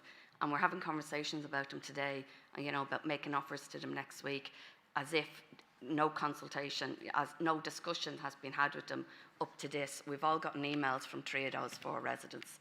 The executive has gone to great lengths to paint Fort Lawn as a lawless place where any antisocial behaviour will be eliminated with this Part 8 plan. If only dealing with antisocial behaviour was that easy. Infill housing was sought in Fort Lawn to close off 8 pedestrian gates surrounding a green space that is now a community garden. Who in their right mind would think opening 6 cul-de-sacs, some of which hold new infill housing with older people, to 3 true roads? 2 of them in phase 1. It's absolutely ludicrous. Residents suggested alternatives to this plan. Fingal said they could deliver 4 homes without demolishing their homes. The executive were asked many, many times to make changes to this plan, but they ignored those suggestions. 3 motions were passed and a consultation process that received 342 submissions. None of them supported this plan, were all ignored. There was no meaningful consultation. There was no information or feedback sought from anyone in Fort Lawn to inform the decision making. This plan has been put forward by an executive who think they know best and have doubled down on this plan because they think they know best. It's unprecedented that a community with 342 submissions, the majority of them opposing this plan would be totally ignored. Councillor John Walsh. Thanks, Mayor. Firstly, it's fundamentally wrong that this Part 8 consultation originally started last summer on the 8th of July with notice to tenants only the previous day, the 7th of July, that a process was starting which could lead to the demolition of their homes. They got the letters on the 7th of July. The first Part 8 consultation started on the 8th of July. It had to be terminated because lack of consultation or even information to the local community. That showed a basic lack of respect for those tenants. There's a bit of talk of misinformation, loose talk of misinformation, I should say. Well, I tell you what isn't misinformation. It's the results of the consultation, which is on the record. The results of that consultation are essentially unanimous. 342 submissions. I don't recall in my time on the council a stronger voice in terms of the submissions. The response rate is strikingly higher than many consultations in which the council engages, larger, for example, than contributions to the Clonsilla, the master plan on the old schoolhouse, or the Clonsilla framework plan. So what we're asked to do in this motion is pretty straightforward. It's explicitly reject the views of the community in Fortlawn and tell them to get lost. Effectively, we're being asked to ride roughshod over the perspectives of the community in Fortlawn. Talk of the housing crisis. The current phased plan involves the delivery of only 2 homes in the short term. It makes a minimal contribution to solving the housing crisis, and it doesn't go any way to meet the concerns of residents. Effectively, it's the worst of all worlds. The creation of new through roads is just crazy. It's being justified, the whole development is justified on the basis that it will tackle antisocial behaviour. Instead, new highways are created for motorbikes and scramblers, an old-fashioned retrograde approach that's contrary to current efforts for active travel. I want to say briefly that I'm very disappointed at how Fortlawn has been presented, like a lawless no-go area. We're in danger of stigmatising our working class estate, whose members won the Fortlawn Flower Power, were active and very successful in the pride of place. The idea that infill housing will stop joyriding, gun attacks and petrol bomb attacks is just nonsense. There's no precedent for this. There's no precedent for a plan to demolish family homes to make way for a larger housing development at some indeterminate point in the future. And what this means, the residents of the 4 homes are living under the shadow of the future demolition of their homes, pre-approved by Fingal Council. I'd urge members to reject this motion, give us a chance to debate the other motion that calls for an alternative plan for social housing in Fortlawn, and reject a plan that is unnecessary, unfair to residents, arbitrary, and fundamentally damaging to Fortlawn. Councillor Ellen Troy. Thank you. I just would like to ask a question. How many, does anybody here know exactly how many homes are now unoccupied at this very moment in Fortlawn Park and Fortlawn Avenue? It's in this area that if you were really serious about trying to improve the area for those living there, those houses would be turned around double quickly. They would be turned around to keep the place looking well. And now you think that bringing in 21 well-built homes and opening up roads is going to make any difference. I think if we look, there is plenty of land roundabout, very close by, is Blakestown Road, where it crosses Hartstown Road, or Hartstown Avenue, or Way, sorry. There's council land there. Like, why are we causing so much havoc to the people and disrespecting them by not listening to their views? The people in Fortlawn have spoken. I think it's very clear. And I'm very disappointed myself as well. Okay, Councillor Dean Mulligan. Thanks, Mayor, and thanks for all the members who commented so far.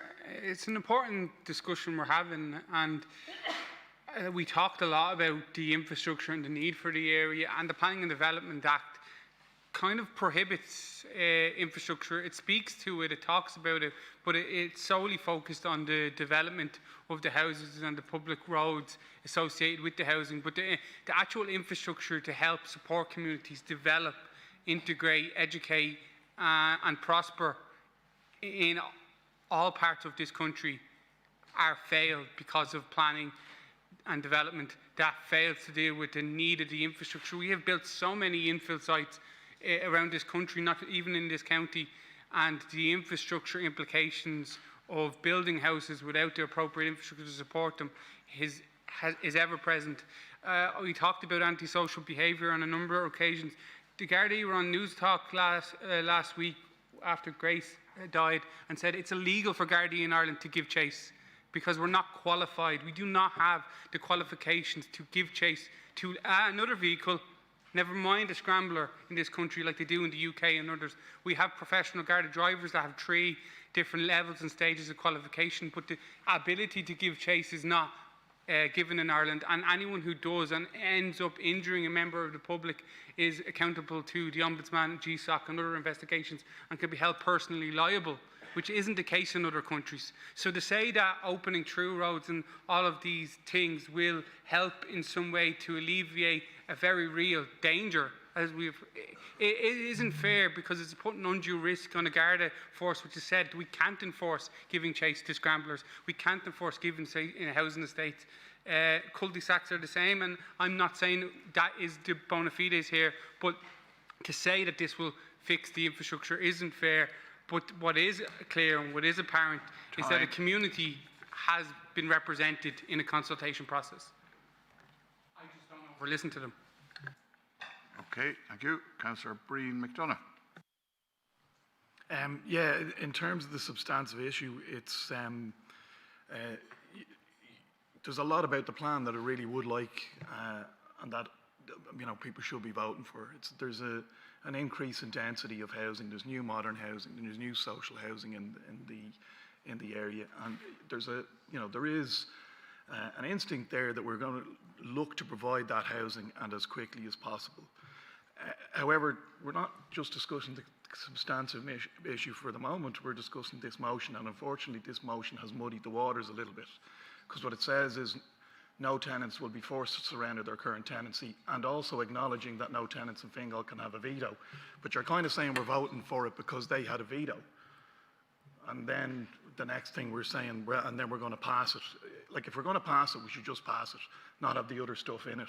In relation to, I'd like to hear the debate, because the problem that arises here for me, and I'm still not 100% made up my mind in terms of the attention, is that all of the local councillors have expressed concerns. I have a slight concern about the opening up of the roads, and I'm not necessarily convinced that that is going to, from a planning point of view, that that's the best thing from the planning point of view. And essentially what we're being asked here is that that the council are confident that they'll be able to accelerate these houses through, once the heat has been taken out of this by it being passed, and that they'll manage those 4 tenancies in a way that would be able to deliver those houses relatively straightforwardly in a period of time once some of the political heat has been taken out of it. And I think that's essentially the proposition that we have that's been given here. And so the question is that why is it being rushed forward to us? Why is it that, why could that not have been done at an earlier stage? And that's really where I'm at. But I do have concerns on a planning basis that if we pass this and the tenants don't, that we won't deliver as many houses as otherwise. And I just have concerns that this isn't necessarily the best planning thing for us to do. I won't be supporting this motion because I want to hear the other motion. I'm not sure what I will do for the final vote on the thing, but I'm inclined to try and support it. Okay. So I have 2 more speakers. Councillor Breda Hanfey. Thank you. Firstly, I'd just like to ask, if we're waiting on the 4 families to move, will the residents be left living on a building site?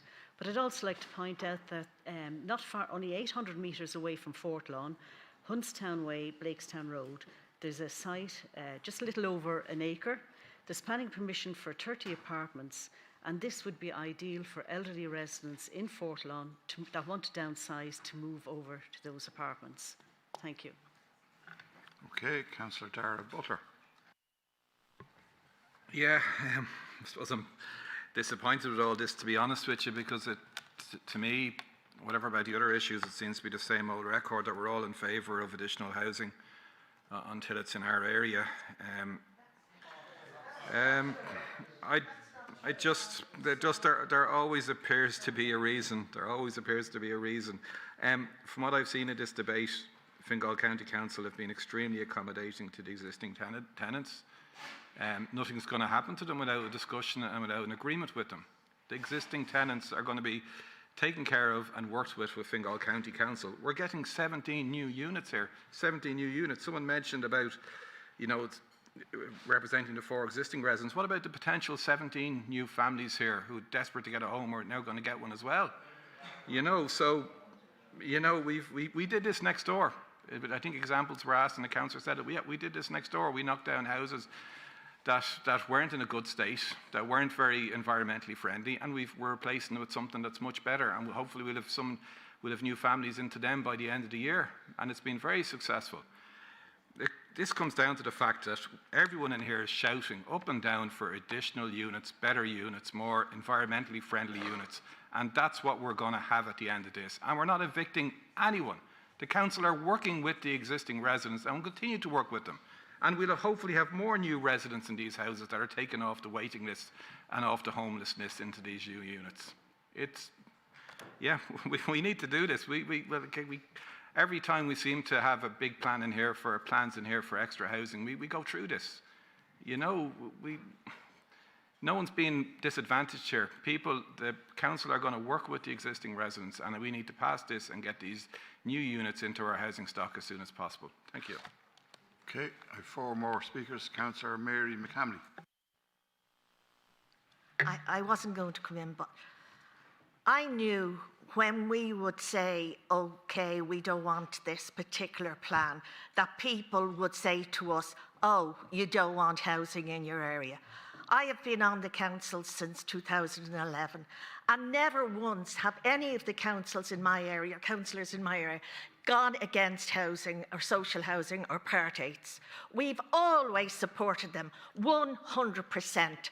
But this is different. And even the houses out there that you're talking about, when those people went into those houses first, they were told it was only temporary.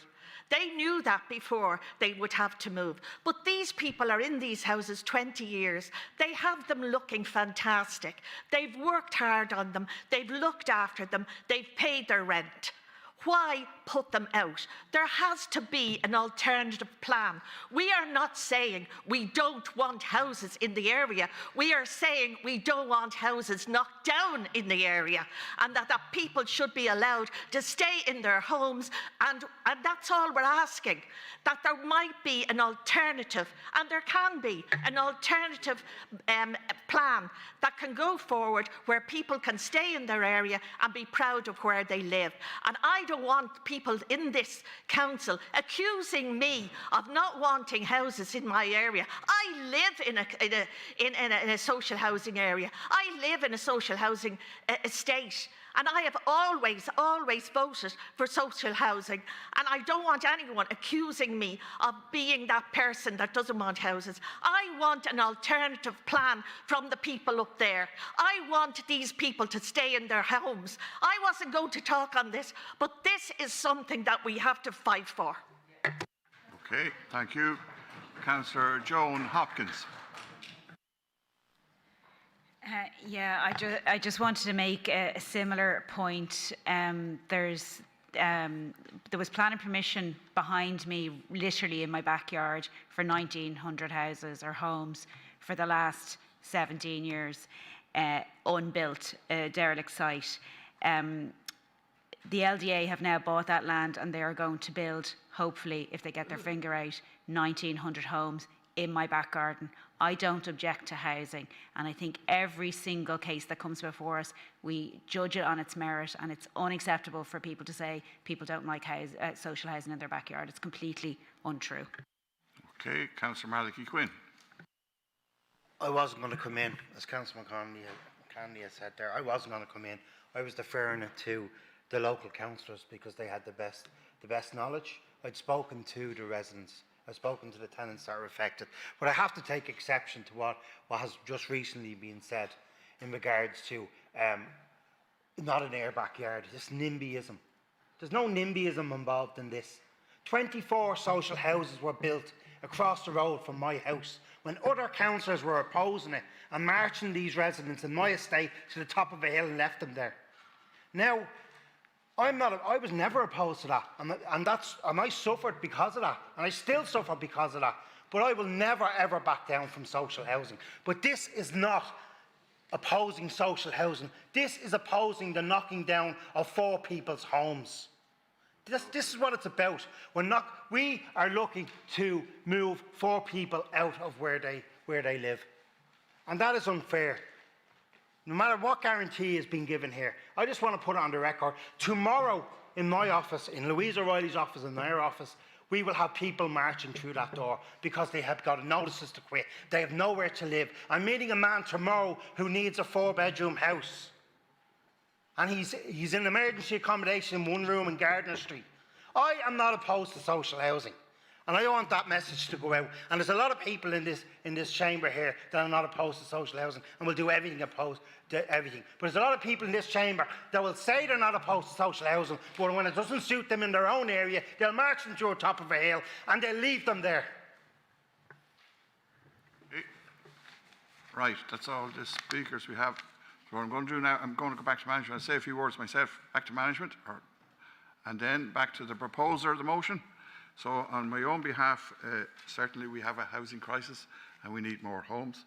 And Fingal County Council has been allocated or tasked with delivering homes this year and last year for social houses. And we have a number, I don't know what it is, I was trying to Google it there. And I got a number, but it looks like it's out of date, and it was 773. I think that's from the development plan. I'm guessing it might be a bit higher. Last year, Paul Carroll told me in a meeting today that and he was going to tell you himself, but anyway, we allocated 969 homes in 2025.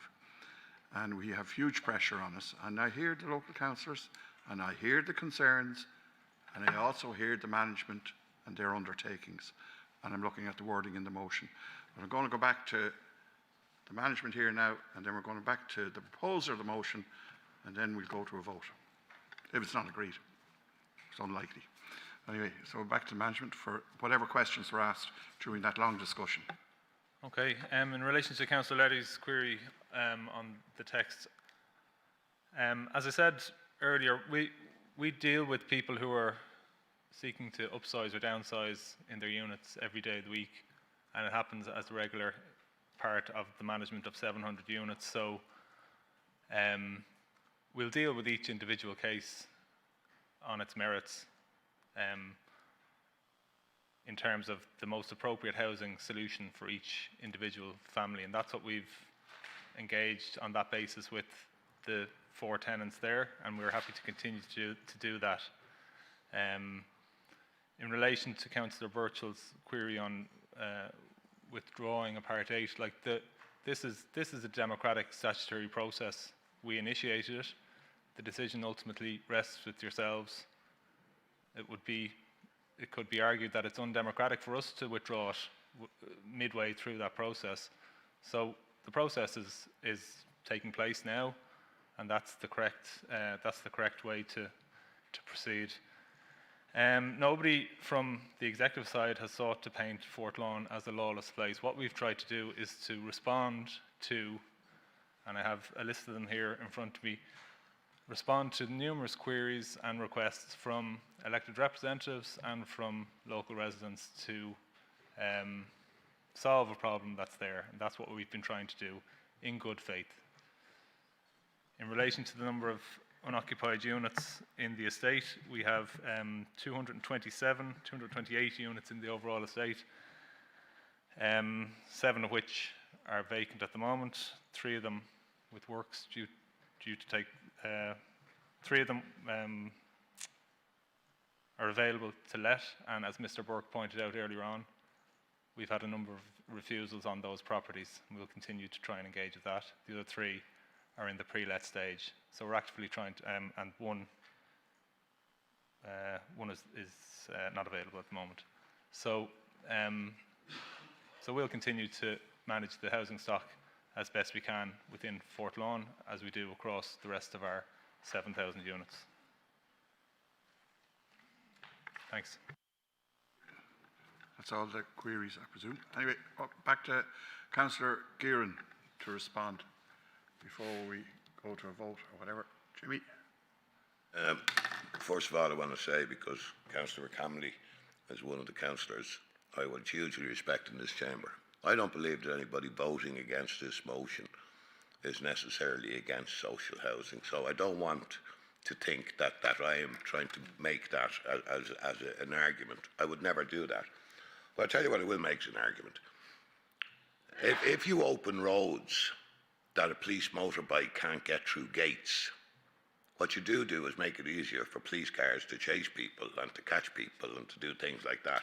So there is antisocial behaviour and there will be benefits. Since I was elected a councillor, I've been passionate about housing.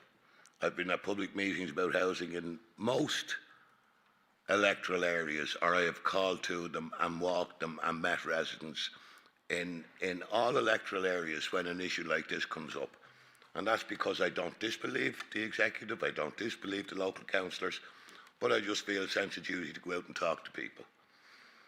And I do sense that there's a certain amount of people spoke to me out there who were in favour of it. Now, they didn't put in observations. Maybe their door wasn't knocked on and asked, do you support it or whatever. And I don't think because of the lack of observations that there aren't people who are favourable to it. I wouldn't be supporting the development of this plan without the guarantee that has been given to residents that they will not be evicted, their house will not be demolished against their choice. But I'll tell you something else. People do change their mind if they're offered a better home or a different sizing or upsizing or downsizing or closer to schools. And that is a reality. So for us to think that people's position are cast in stone, I think is wrong. And I passionately believe that I want to see social housing. I don't want to see the 4 houses remaining and us getting 9 new houses. Because I think there is an onus on the executive, and we would expect them as our executive, to maximise the residential land they have in order to deliver the maximum amount of social homes. And I wasn't being, insincere. The local area reps, all of them, have brought about a situation where there is guarantees being given to the residents, and I respect that. But the unintended consequences, maybe, of us not supporting a plan is that it'll go back another 2 years or another 2 years or another 2 years, and we'll end up never using the land we have zoned residential. Zoned residential at the request of the members in the area at the time. That's very important. The members in the area, the elected members, came to the council and said, please zone this land because the residents are coming and asking for it to be done. It wasn't the executive said, let's zone this residential. It was as a result of democracy, people going to the local reps and saying, please do it. I would ask people to support the motion. Thank you. Okay, so is the motion agreed? Roll call vote.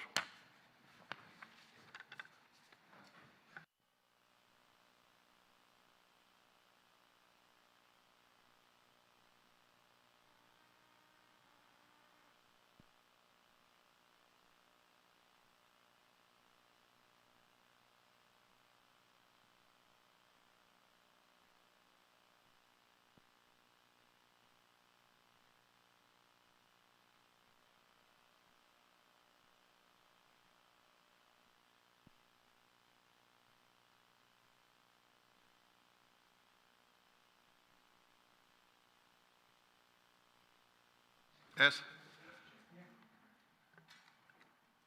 We're in the middle of a vote now. Just on the actual motion itself, there's space in between Fort and Lawn. A place called Fort Space Lawn doesn't exist. And can we even vote on this? It's not the correct name of the estate. Grant, okay. We're in the middle of the vote. The motion's before the floor. It's proceeding. And we're in the middle of a roll call and we're doing it. Thanks.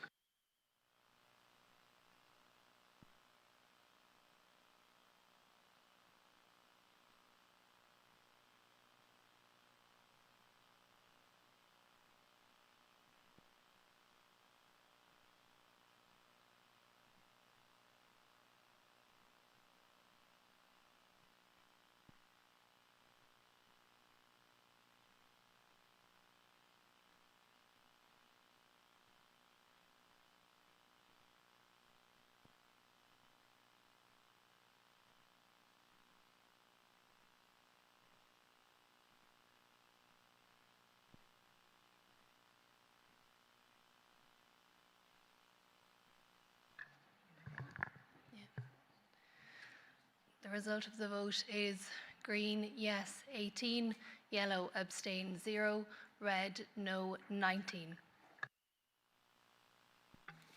Okay, that's the result of the vote. So we move on to the next item on the agenda. Where am I here now? Number 25, extension of the duration of the Kellystown. Oh, sorry.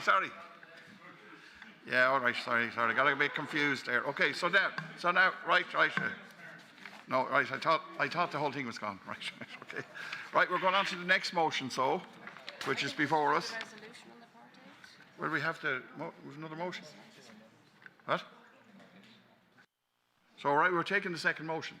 The second motion that is before us, which is from, and can you have it up on the screen there? I'm going to read it out just so you all hear it again. Sorry, I got a bit mixed up there. That this council seeks an alternative plan to the fourth. What? No, sorry, the motion on the part 8. What about it? The end of the process, we have to get to the end of it, which is the resolution. Yeah. To do that, not the motion. Well, we're going to the motion now.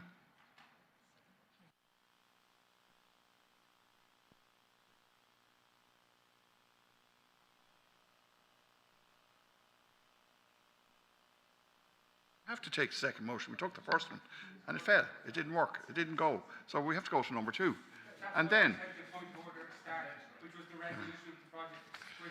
Right. You have to decide whether you want the resolution or the motion.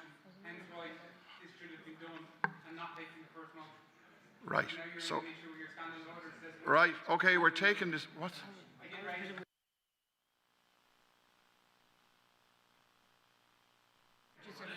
Right. Okay.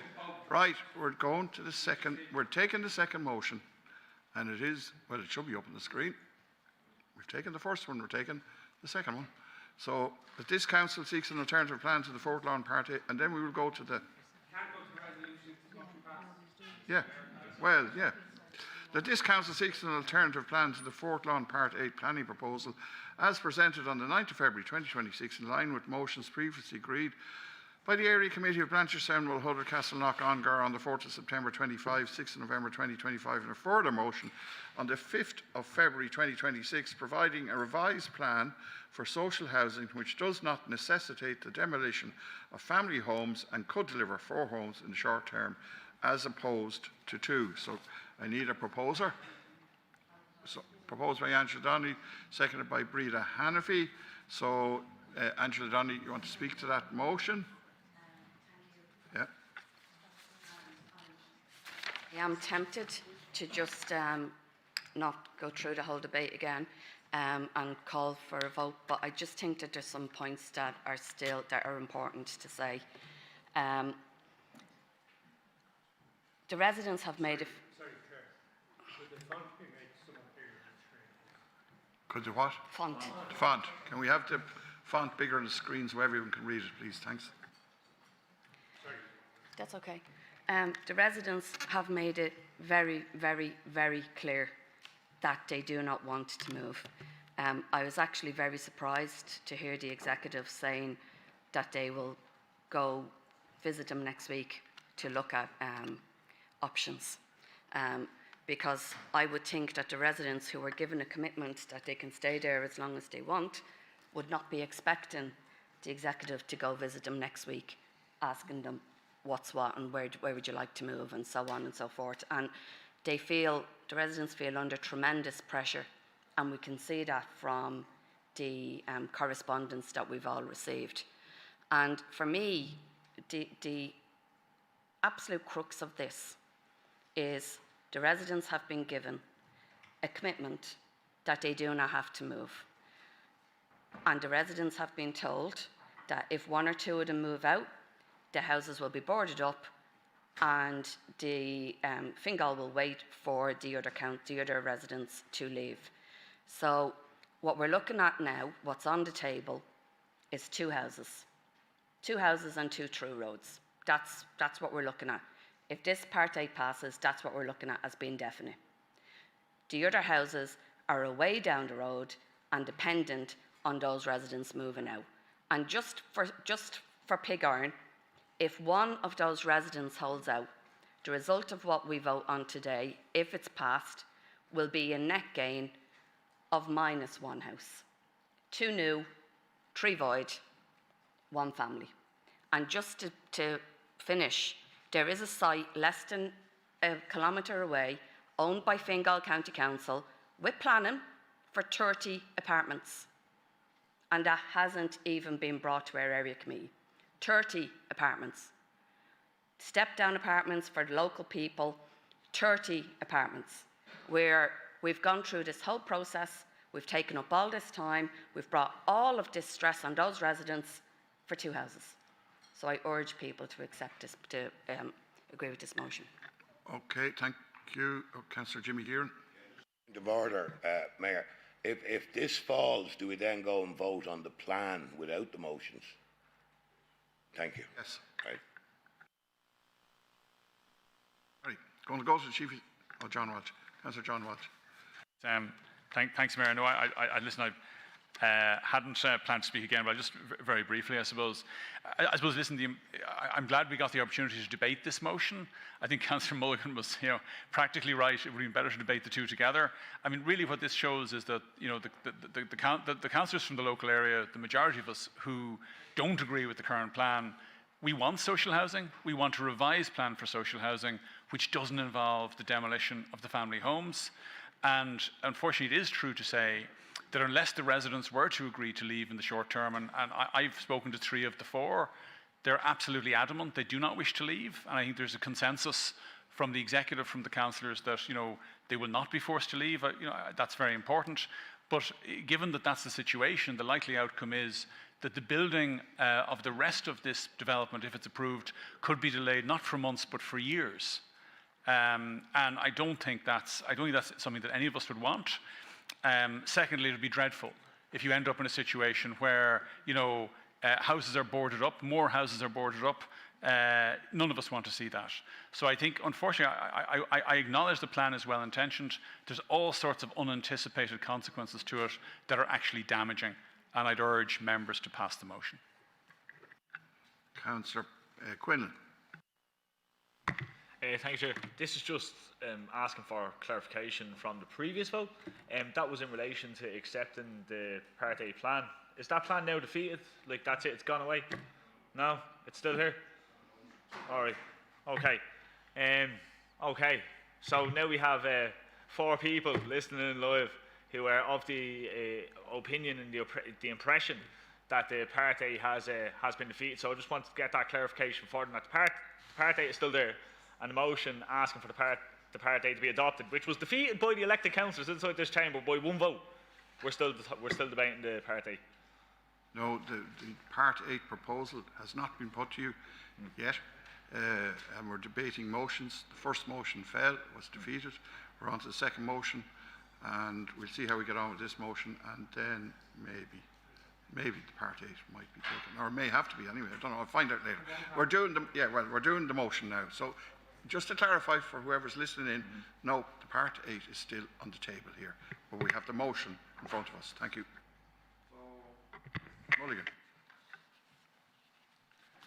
Thanks, Mayor, and thanks to all the councillors for their contributions. It's been a very interesting and difficult debate to listen to at times, because we've spent the majority of this meeting debating about the needs of an area based on the housing prerogatives of the council, and actually not addressed in any iota the actual need and support required to necessitate the change in an area, and in an area which seems to be a very well established and very well versed community in terms of what they want to see in the area that they live, work and develop their families in. And many councillors have said how many families would love to live and reside in the area who no longer, due to the situation, the circumstances that they're in, can't reside in an area. So there's no question people want to reside in this area. There might be ambiguity from some of the discussion that is the case, but it clearly isn't. And I just hope that we can be fair to those people who live there now, who have roots in the community. And just because they might be in a social home, that does not mean it's not their home. It does not mean that they don't have an established there.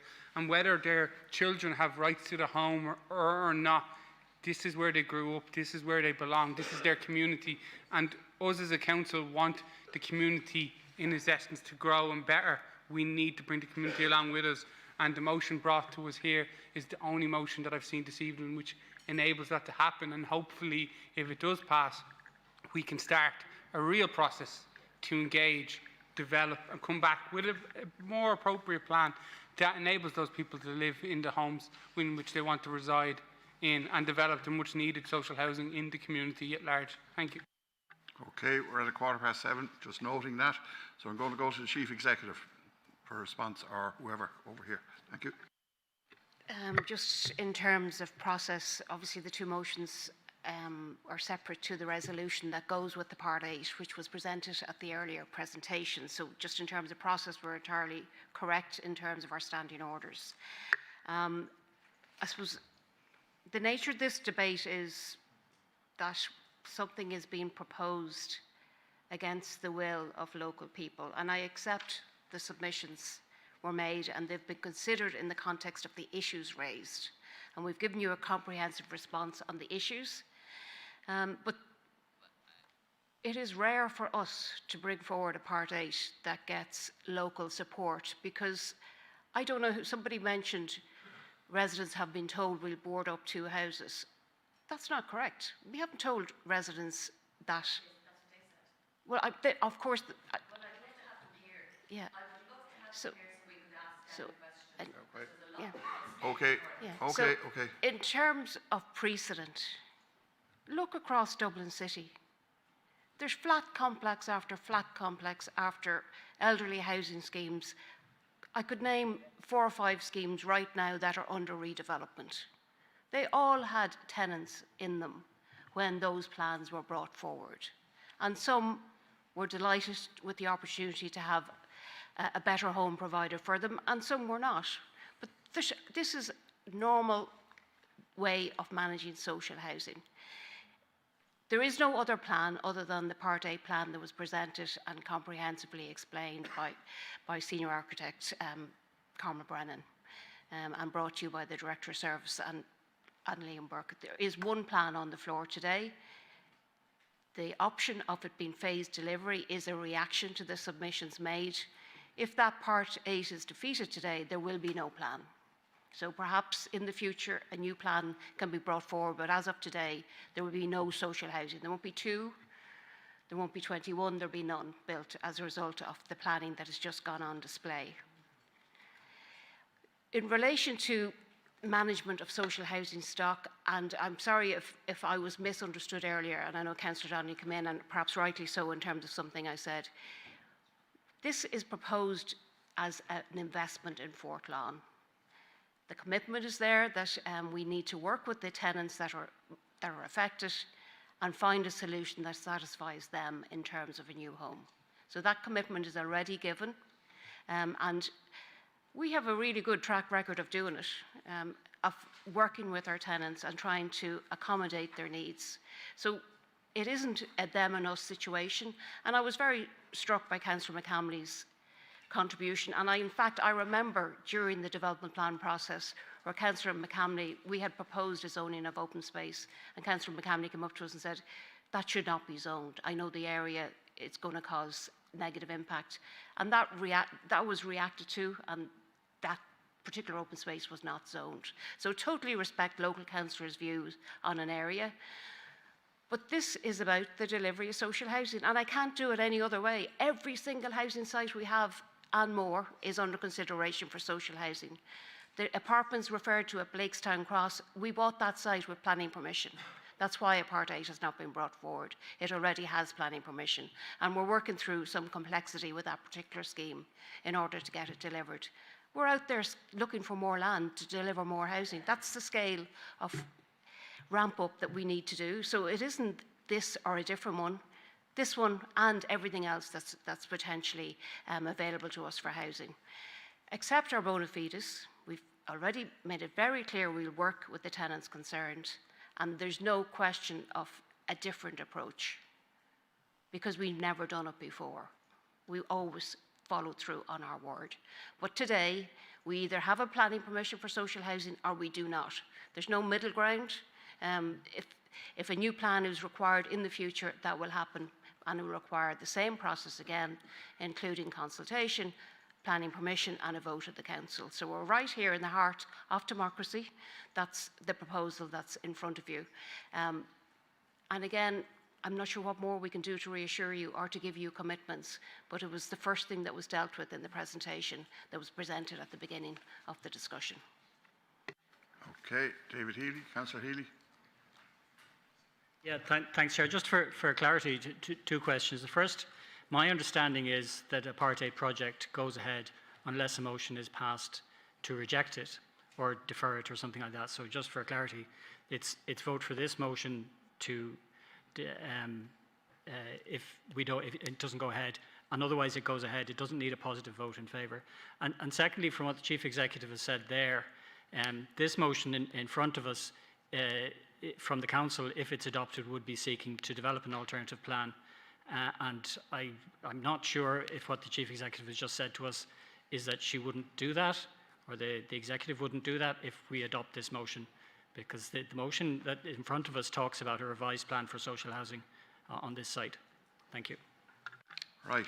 I don't know who's going to answer that, but my understanding is if this motion passes, that the Part 8 is in difficulty, and I don't know if we have to go to a formal vote on the Part 8 after. My understanding is that if this motion passes, yeah, I'll ask the Chief Executive and the second question that David Healy has posed there. But we're going to the Chief Executive for clarity. Sorry. Well,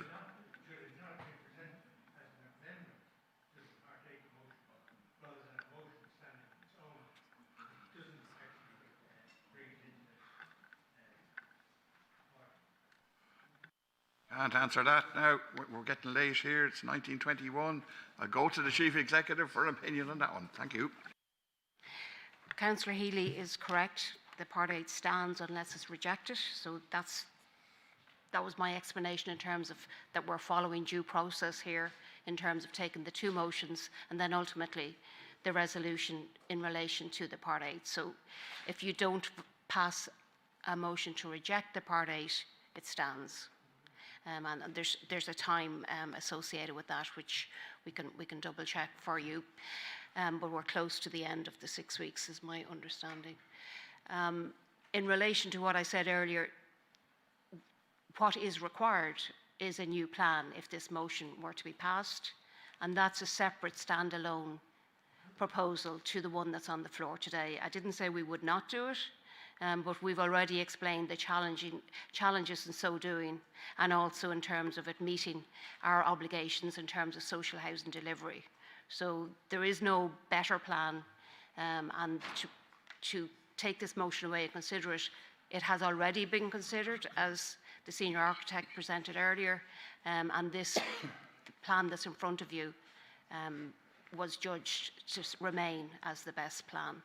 So it isn't that there be a refusal, it's just simply the context that we're working in. A lot of this has already been considered. Okay, Councillor Dennison. Just on a point of order, this motion seeks an alternative plan, but it doesn't reject the current plan. Am I correct in thinking that? Okay. So it has no bearing on the actual Part 8 that we're going to decide on, really. Okay, so I think I'm going to go back to the proposer, but and then we'll see how we proceed. We'll probably go to a vote on this, and then I'll have to take opinion about what's next or not. Do you still want your, Councillor Boland, do you still want your question addressed? Of order, from the point of view that to bring it into order, it should have said that the next motion be amended by the following words, putting that sentiment into it. Yeah. But it is a motion from nowhere.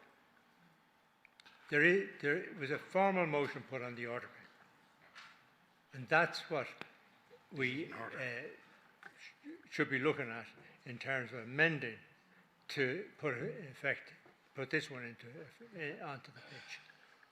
Okay, well, it's de facto before us. Yeah. Nobody raised anything about this before until Councillor Boland did.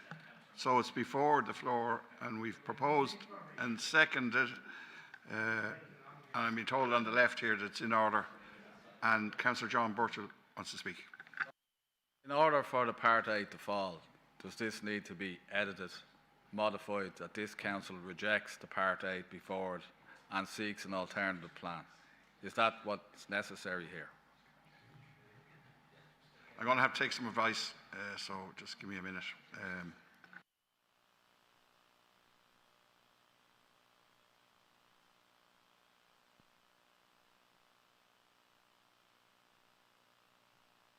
Right, I'm being advised, if you can all listen, I'm being advised that even if this motion is passed, it will require a formal vote on the Part 8. Okay, so back to Councillor Donnelly if you want to respond, and then let's go to a vote. That's where we're going, I think. Thank you, and thanks to everybody who spoke. We're being asked to accept the bona fides of the executive. I'm sorry, I don't. I don't think the residents do.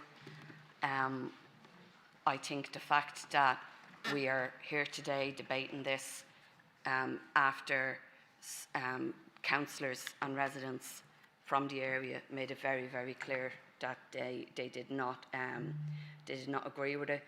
And I'm just looking at our strategic vision for Fingal. At the core of the vision is healthy placemaking, building cohesive and sustainable communities. This is destroying Fortlawn. The strategic vision of this plan seeks that Fingal will embrace healthy placemaking and economic prosperity through building cohesive and sustainable communities. This is about homes, it's not about communities. It's about houses, it's not about communities. So I would like this motion agreed, please. Okay. Right, point of order. In 1926. Can I just please clarify? So is my understanding correct that no matter what the vote is on this motion, we are still proceeding to another vote on whether the Part 8 is going ahead or not? So how people vote on this does not really matter. In terms of significant, no, in terms of like a significant outcome. Okay, one question at a time. Okay, so I've been advised, as the motion stands, yes, we have to vote formally on the Part 8. But now I'm being told there's an amendment in. Yeah. Right, let's see if, I don't know if we're allowed to take the amendment or not. I'm going to ask, okay?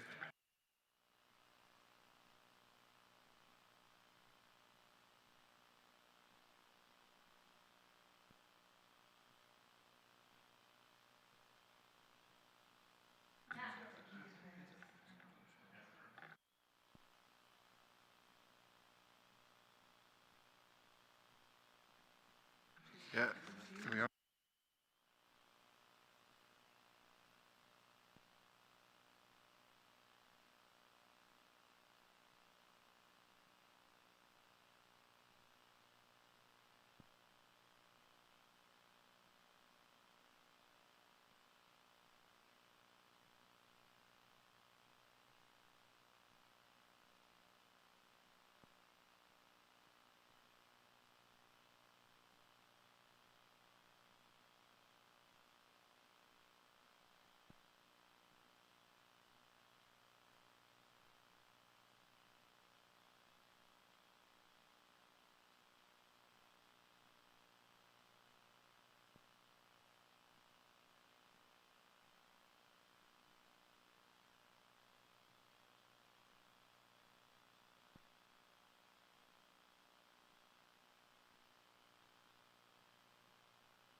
Okay, are we ready to start? Let's go. Right, I'm going to defer to Mary Egan to respond to this proposed amendment, and Mary Egan will respond, and then I'm going to deal with it. Thank you, Mayor. And the motion is, the amendment is there in yellow. It's just including the words to refuse and replace the Part 8 with an alternative plan. So, Standing Order number 83 states that an amendment shall not involve such substantial alteration of the motion as to make it a new motion. So my view is making it a new motion. And then Standing Order number 84, an amendment shall not commit the meeting to anything more onerous than the original motion. Right. So, cutting to the chase, I'm ruling this motion, this amendment out of order. We'll take the original motion and then we'll go and vote on the Part 8, and you'll have your say there. You can vote to say yes or no to the Part 8. And it's now 1933. Councillor Healy. Yeah, Chair, on a point of order, those provisions about amending motions are intended to deal with motions submitted on notice. This is a motion from the floor. It doesn't really serve us if Councillor Mulligan just resubmits the entire motion anew, which he's perfectly entitled to do from the floor as the debate hasn't finished yet. So you may as well just take the motion, Chair. Yeah, that's what we're going to do. We're taking the motion and then we'll go to the Part 8 and you can vote again, yay or nay. Sorry, we're tight. Send me what? Another motion? What he's saying is I can put that in as a new motion on the agenda. You're saying it's the amending the action of it. Right here, look, we're going round in circles. I'm making a ruling. That's ruled. The amendment is ruled out of order. We're going to a vote on this now. I'm calling a vote. Roll call vote on the original motion. Amendment not accepted.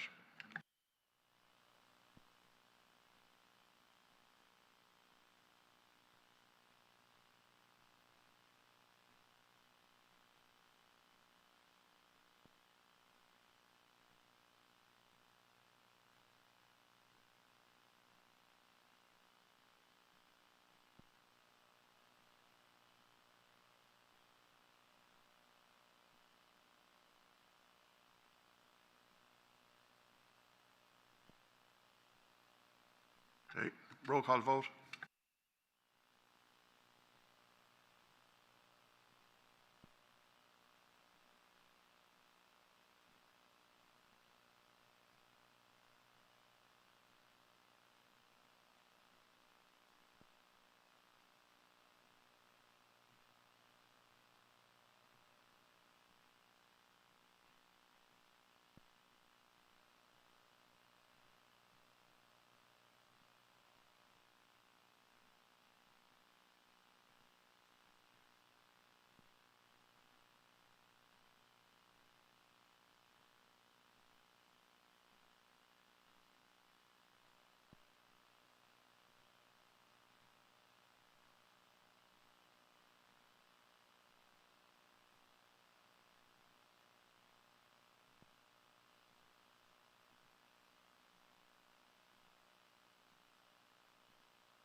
The results of the vote are green,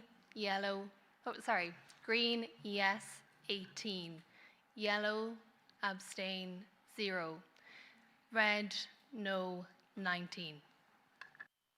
Right. Okay, so what's the procedure now? I have to ask the table here on the Part 8. So You've got the resolution on the screen. where is the resolution? So a resolution will go up on the screen and we're voting on that. I don't have the resolution.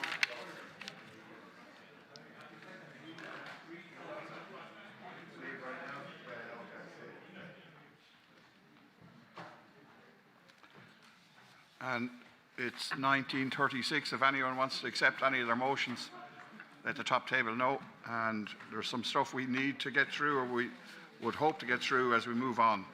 Statutory business like the Kellystown local area plan and stuff. Anyway, let's see how we get on here. Right. John Walsh, you. Just I have a question. You haven't called No.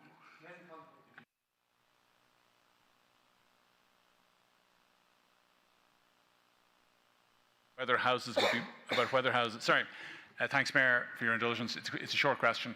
It's the question of whether houses will be boarded up or not. If one or more residents ultimately move out and others don't, what will happen? Is it the executive's position that houses will be boarded up, or what will happen? I imagine normal procedure. If someone's gone, they'll be boarded up, but go back to the management.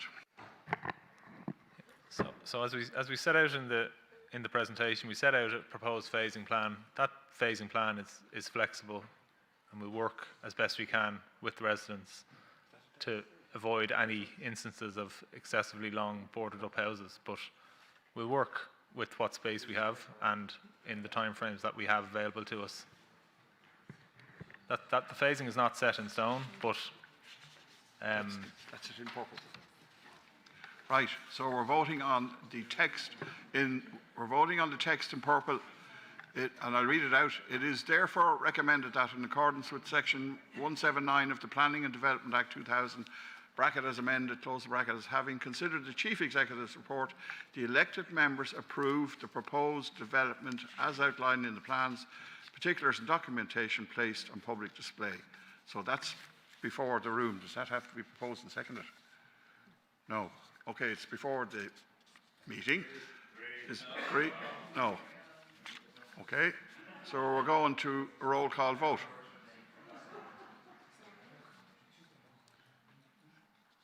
So green is for this and red is against it, just to be clear.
The results of the vote are green, yes, 20, yellow, abstain, 0, red, no, 17. Okay, thank you. So that's that item completed. We're moving on to number 25, the extension of the Kellystown local area plan. And is that agreed? This has been through the area committee and wherever. So proposed by John Walsh and passed by resolution. Can I have the resolution, please?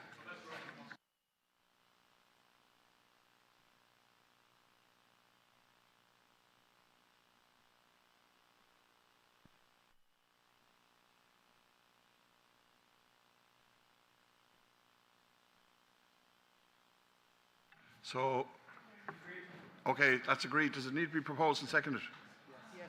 Proposed, I propose it, and Kieran Dennison second. Agreed. Agreed. Thank you. Can you read the resolution? I have to read the resolution. That the members, having considered the Chief Executive's report, agree and hereby approve the extension of the period for which the Kellystown Local Area Plan 2021 shall remain in force for the appropriate period of 5 years from the 21st of February 2027 to the 20th of February 2032, I think, and until the making of a new county development plan, whichever occurs sooner. So proposed by me, seconded by Councillor Dennison, and agreed by the room, I understand. Agreed. Yes, agreed. Thank you.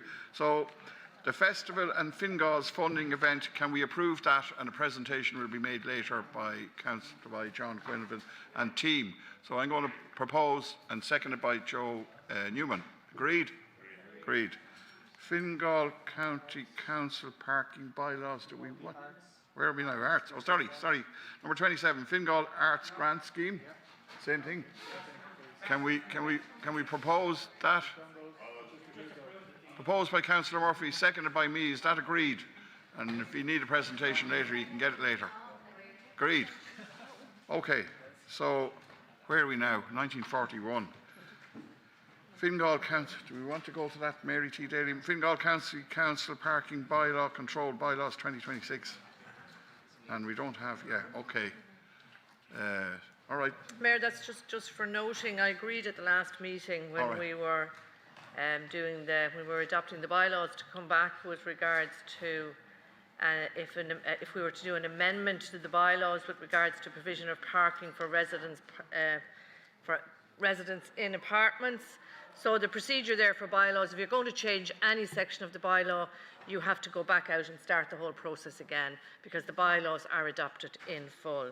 The resident permits and apartments, there's 20,035 apartments in the county. We have 2,116 parking bays, paid parking bays in the county. Residence parking permit is outlined there in the report. Residence parking permits are only issued to the owners of premises which are situated on a street containing a ticketed parking area and where a payment is required for on-street parking. If it's not a ticket parking area and there are no yellow lines preventing cars parking in that area, a car can be legally parked on the public road free of charge. And that happens in most cases throughout the county. People in apartments, if they want a second car parking space, they generally tend to use the public parking once there's no yellow lines, and they're allowed to do that if the car is taxed and insured, etc. It's for noting, isn't that correct? Comparison with other Dublin local authorities, that was raised. The Dublin City Council provide parking for apartments. They do not. They provide parking for in a situation where a house is converted from 1 unit to 4 units, and that provision is also provided by ourselves in the Fingal County Council bylaws. So the conclusion is there's no proposal here. We received one submission out of 500, in excess of 500 submissions on the parking bylaws. We received one with regards to resident permits for parking. There's no provision within the bylaws to provide for issues of parking permits to residents, and there's no proposal to review the newly adopted bylaws to make provision for the following reason. The issuing of the residence permits to apartment owners in high demand areas would displace public parking, which would impact turnaround for businesses. There is insufficient paid parking in the high demand areas to meet the volume of resident permits that would be required to facilitate apartment owners. For example, if you were to provide parking to apartment owners in the Swords area or the Howth area with the number of apartments going in, there'd be no public parking left for people to come and visit the towns. Purpose-built parking already have allocated parking as per the planning permission. On-street paid parking is only available in high-demand areas, so it's not everywhere throughout the county. We've just 2,100 parking spaces, and those are in the high-demand areas like Howth and like Swords. Making a provision for owners of apartments is promoting car ownership, which is in contradiction with the Fingal Action Plan and the Development Plan. And there would also be a substantial loss of revenue from existing on-street parking. So I agreed to bring that report back, and it's for noting. Before I go. Okay, noted. So, Councillor David Healy, I have two speakers, David Healy, and we've 15 minutes left. Councillor David Healy. Yeah, thanks, Chair. I think, I don't know if it's intentional, but this is very disrespectful to the councillors. I had a motion in relation to our bylaws at the last month's meeting, and I withdrew it on the understanding that there would be further engagement in relation to this issue, and that there would be a report which dealt with it in a constructive manner. Instead, we've got a report which compares the total number of apartments in the county to the total number of parking spaces, paid parking spaces. Most of those apartments are not on streets where there's residence parking, because they're just, outside residence parking areas. When the Chief Executive said we'd come back and discuss it, I didn't expect that it would be discussed on the foot of a document which said there is no proposal to change this. I was very interested by Councillor Ryan's discussion at the last meeting, that we have tenants living in apartments who cannot avail of residence parking permits as council tenants because they live in apartments, whereas if they lived in a house, they would be able to avail of a parking permit. And these are apartments for where, directly contrary to the report that we've just received, there is no designated apartment residence parking. So what I'd like to suggest, Chair, rather than take up more of this meeting, is that we refer this to the SPC, because the situation where people in houses can apply for 4 car residence permits and people in apartments can't apply for any doesn't make sense and isn't fair. Thank you.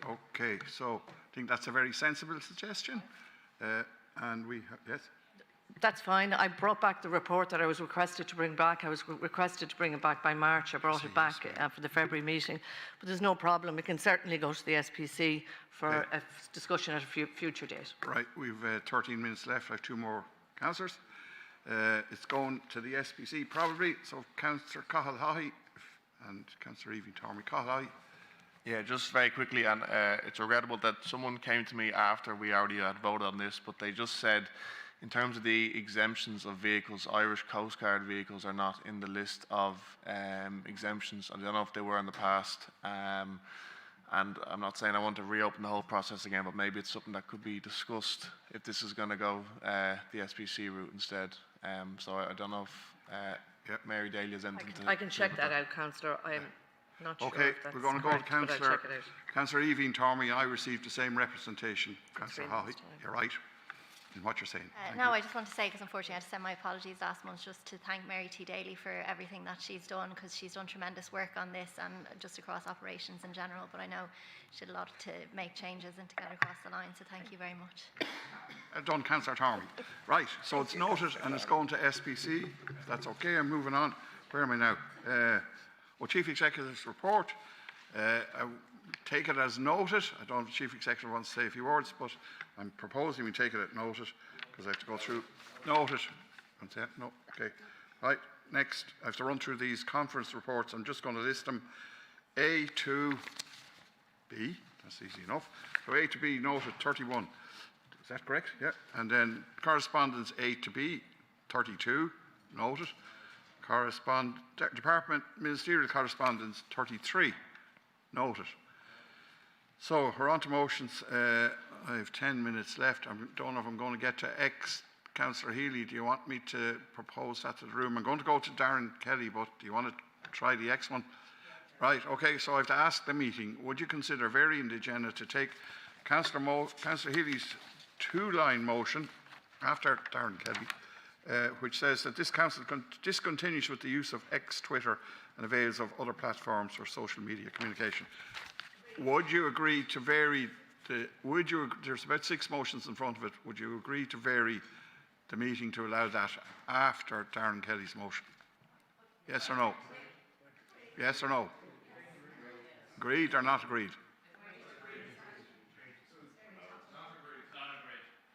Not agreed. Do I have to go to vote on this? Jeepers. Right. Yeah. On. What? It's in the report. Yes. But, right, what are we at here? You're not agreeing to vary. What? Jeez. Do we have to go to a vote on this? Councillor Healy, would you deal with this quickly if it is put to the... Yeah, Grant. Okay, so if he doesn't need to speak on it, he accepts the manager's report. And that's all. Right. Well, then I'm going to ask formally now, can we quickly agree? We don't need to discuss it. Can we do that? Number Agreed. 40. Are we all okay with that? So it's proposed by Councillor Healy and it's seconded by me, and it's agreed. And now I'm going to go to Darren Kelly's motion, please, which is installation of CCTV cameras. So number 34, DJ Kelly, installation of CCTV cameras, proposed by Darren Kelly, seconded by me. Darren, you're up. Thank you, Mayor. Just a quick sort of background on this. I put a motion in for this back in December 2024, and it was heard in February 2024 in regards to getting a report from Garda Síochána on antisocial behaviour in the Fingal area. I'd just like to go through the stats quickly, just on the stats on what Garda Síochána came back with, which is quite concerning. So from 2023 to 2024, there was, for example, assault causing harm was 1,541 cases. That's quite concerning. And in total, there was 13,463 antisocial behaviour incidents happened in Fingal over them couple of years. Community safety is a top priority for constituency. Everyone has the right to be safe and feel safe in their communities. CCTV plays an important part in achieving that goal. The Justice Minister has committed to ensuring people feel safe in their communities in Fingal. hence the local community safety partnership, which now I'm a member, which I'm proud of, which is great. It's clear that when people have CCTV cameras, they feel greater sense of security, and it's also effective in deterring criminal activity and antisocial behaviour. So really what I'm calling for the Council today is to look at implementing CCTV cameras in Fingal in antisocial behaviour hotspots or areas of antisocial behaviour. There is a budget in place, a grant aid scheme supporting groups wishing to establish a community-based CCTV system. It provides grants of up to 40,000 for capital expenditure and up to 5,000 for maintenance. Councils that do have this CCTV schemes, there's a good many of them. There's ones in Carlow, Kerry, Kilkenny, Laois, Leitrim, Limerick, and so on. And what I'm asking today is, can the Council look at this potentially? I know the report come from Ms Daly, and thanks very much for that, but it's not really answering what I really want and what the community needs, and we all want it. So that's the question I'm asking today. Can the Council work with myself and the local community group, the police committee, if you can do something to put CCTV and even to look as a pilot programme in Swords? Thank you. Okay, that's grand. I'm going to have another councillor there. I'm going to ask again, can we extend the meeting to take the swimming pool, Fingal swimming pool motion, which is the next one, until, say, 8:10. Okay, right. So, Joe Newman. Just to say, I support the motion, and I don't see why we couldn't actually have a pilot programme, as Councillor Kelly says, in the Swords area. We certainly have had CCTV before on litter black spots, and such as bottle banks, and you know, they're more or less. It's a precedent that's already been set, so I don't see why, if there are some black spots, or as in litter or in antisocial behaviour, that we couldn't do the same there. Thanks. Right, we've 6 minutes left, plus 10, and they're queuing up to speak now. Councillor Joan Hopkins.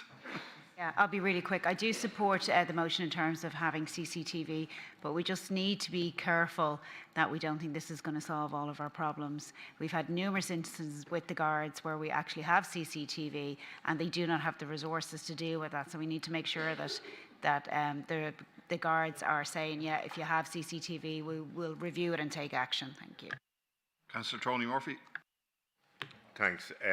Yeah, I think it's important for particular areas where you will have issues with black spot areas, but I know from my own experience, having a premises with a lot of CCTV on it, that if there was any incident in the vicinity of my cameras, that the Gardaí were down looking for it. And I know they used to trawl other areas on main streets, in particular in towns, and to go and collect that information is onerous, it's time consuming, and I think it's not the way to do it. I know that there are challenges with regard to who owns it, who manages, who works it, who pays for it, and all that sort of stuff. But I think that the overarching element in this is that the benefit outweighs the cost, I think, in real terms, if you can actually get the right areas where there may be some black spot issues corrected by virtue of the fact that we have another set of eyes, be that virtual or whatever, on it. Thank you. Councillor James Humphreys. Look, I'll be very brief. It's unfortunate this discussion is coming in at the end, but like CCTV cameras are a enforcement. They're used for prosecution. Study after study has found that they have negligible impact on the causes and the prevention of antisocial behaviour. They are primarily used for the prosecution of said behaviour. We just have to look across the road, across the sea, the Irish Sea, to see one of the most heavily CCTV'd countries in Europe. It doesn't actually solve the issue that we're talking about now. And there's also other elements which Dublin City Council got into trouble with, of the company they bought their cameras of, and it had kind of national security kind of concerns, considering it was a Chinese company. So there needs to be a broader discussion, and unfortunately it's happening at the last minute of this meeting. Right, Councillor Ellen Troy. Thank you. I'd just like to support Councillor Kelly's motion. It's a great one. Thank you. I'm supporting that. Right. Go to Mary T. Daly for a brief reply, and then we'll put the motion. Thanks very much, Mayor. Councillor Kelly, yes, thank you very much for the motion, and I wish I had CCTV so that I could use that as a prosecution method with regards to littering. I absolutely am there with you on that. I think this is an ideal item for the local community safety partnership, the North Local Community Safety Partnership. So if you're agreeable, I will send it to the chair and the coordinator and see can we get it on for discussion on the North, the Partnership Committee, if you're agreeable and the members are agreeable to that. Okay, great suggestion. Councillor Kelly, what's your position on that? Yeah, thanks, Ms. Daly. That's exactly what I wanted to hear. Thank you very much. No, before you go, hopefully. Thank you. So where does that leave the motion? Is the motion agreed? Agreed. Okay, so we're moving on now to Councillor James Humphreys, who's been waiting a long time for this. The Fingal swimming pool strategy proposed by James and seconded by anyone? Councillor Mary McCamley. Thank you, Mayor. You might think I've been waiting a long time for this because I raised the issues of swimming pools so frequently in this chamber, but it's actually only been on the agenda for two meetings. What prompted me to put this in was Swim Ireland in December of last year released their kind of gap analysis of a nationwide kind of overview of swimming pool infrastructure in the country. Like at the time, Fingal had no local operated swimming pool. That's still the case, but it's great to see that there's progress now happening out in Balbriggan. The reason I'm kind of bringing forward this motion is that one of the reasons we got no state funding on the LSSIF scheme for Balbriggan is that we weren't further enough along. This motion is starting the process of pushing us further along for when more state funding opens up. I am kind of disappointed that the exec kind of highlighted that there is no national funding, so there will be no strategy. But without a strategy, we will have no national funding. So this motion is very much kind of building on what we have already done on our sports audit. And it's more about a strategy to get funding. It's to have a kind of proper analysis of our county to identify the needs in each local area and to kind of set out realistic options with costing, with phasing, do a fundamental kind of overview before our next capital budget. So this report would inform that discussion, and it would also inform any discussion that we'd have in the future about how we're funding them, because at the moment we're funding them out of our own revenue instead of grants, and which is obviously not sustainable. We will need grants to meet the needs of the community, and this is basically asking the executive to put forward a detailed kind of outline and a strategy building on the work that has already been done for us to have a solid evidence-based argument to go to central government when we seek that funding. So I certainly hope that this motion is very straightforward. I certainly hope that I'd have the support of this chamber. Okay, I have three councillors here. So Joe Newman, Councillor Newman. Yeah, thanks very much. Yeah, I support the motion. Thank you. Councillor Tony Murphy. Thanks very much. Yeah, it's a good motion. I think that in the context of looking at what we should deliver and looking at a full audit, we also need to be cognizant of the fact that there are areas in Fingal where pool access is not really available or affordable if you have to travel. So in that context, I think we have to look at, if you're looking at the Swords area, the amount of availability that's there and the affordability that's there, that maybe we could look at the strategy in a way of maybe doing some compensatory factors which would speed up the opportunity for schools if they wanted to get involved, if that was part of what was considered within that full audit. But I'm just conscious that there are areas where there are no swimming pools available for people to use, and there are areas where there are private pools, and it has to also be included in the audit. Thank you. Councillor Joan Hopkins. Yeah, I absolutely support this motion. We don't adequately fund sport at a national level. We don't take it seriously. We'd rather spend €25 billion on health instead of moving some of that money into preventative, and the best way to prevent ill health is to invest in people's health, which is sport. I think the audit that we had on the current sports audit, I think it was a missed opportunity. It was almost engineered to fit a narrative of we'll spend what we have, rather than actually saying we're sorely deficit in the area of swimming pools and other sporting facilities.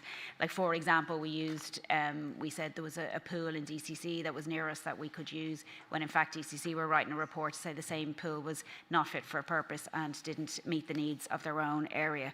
So I think we need to get real with this. I think it's a great motion. We need to set out what we actually need as a county and start going to central government and saying you need to fund sport seriously. Thank you. Councillor Evie Tormey.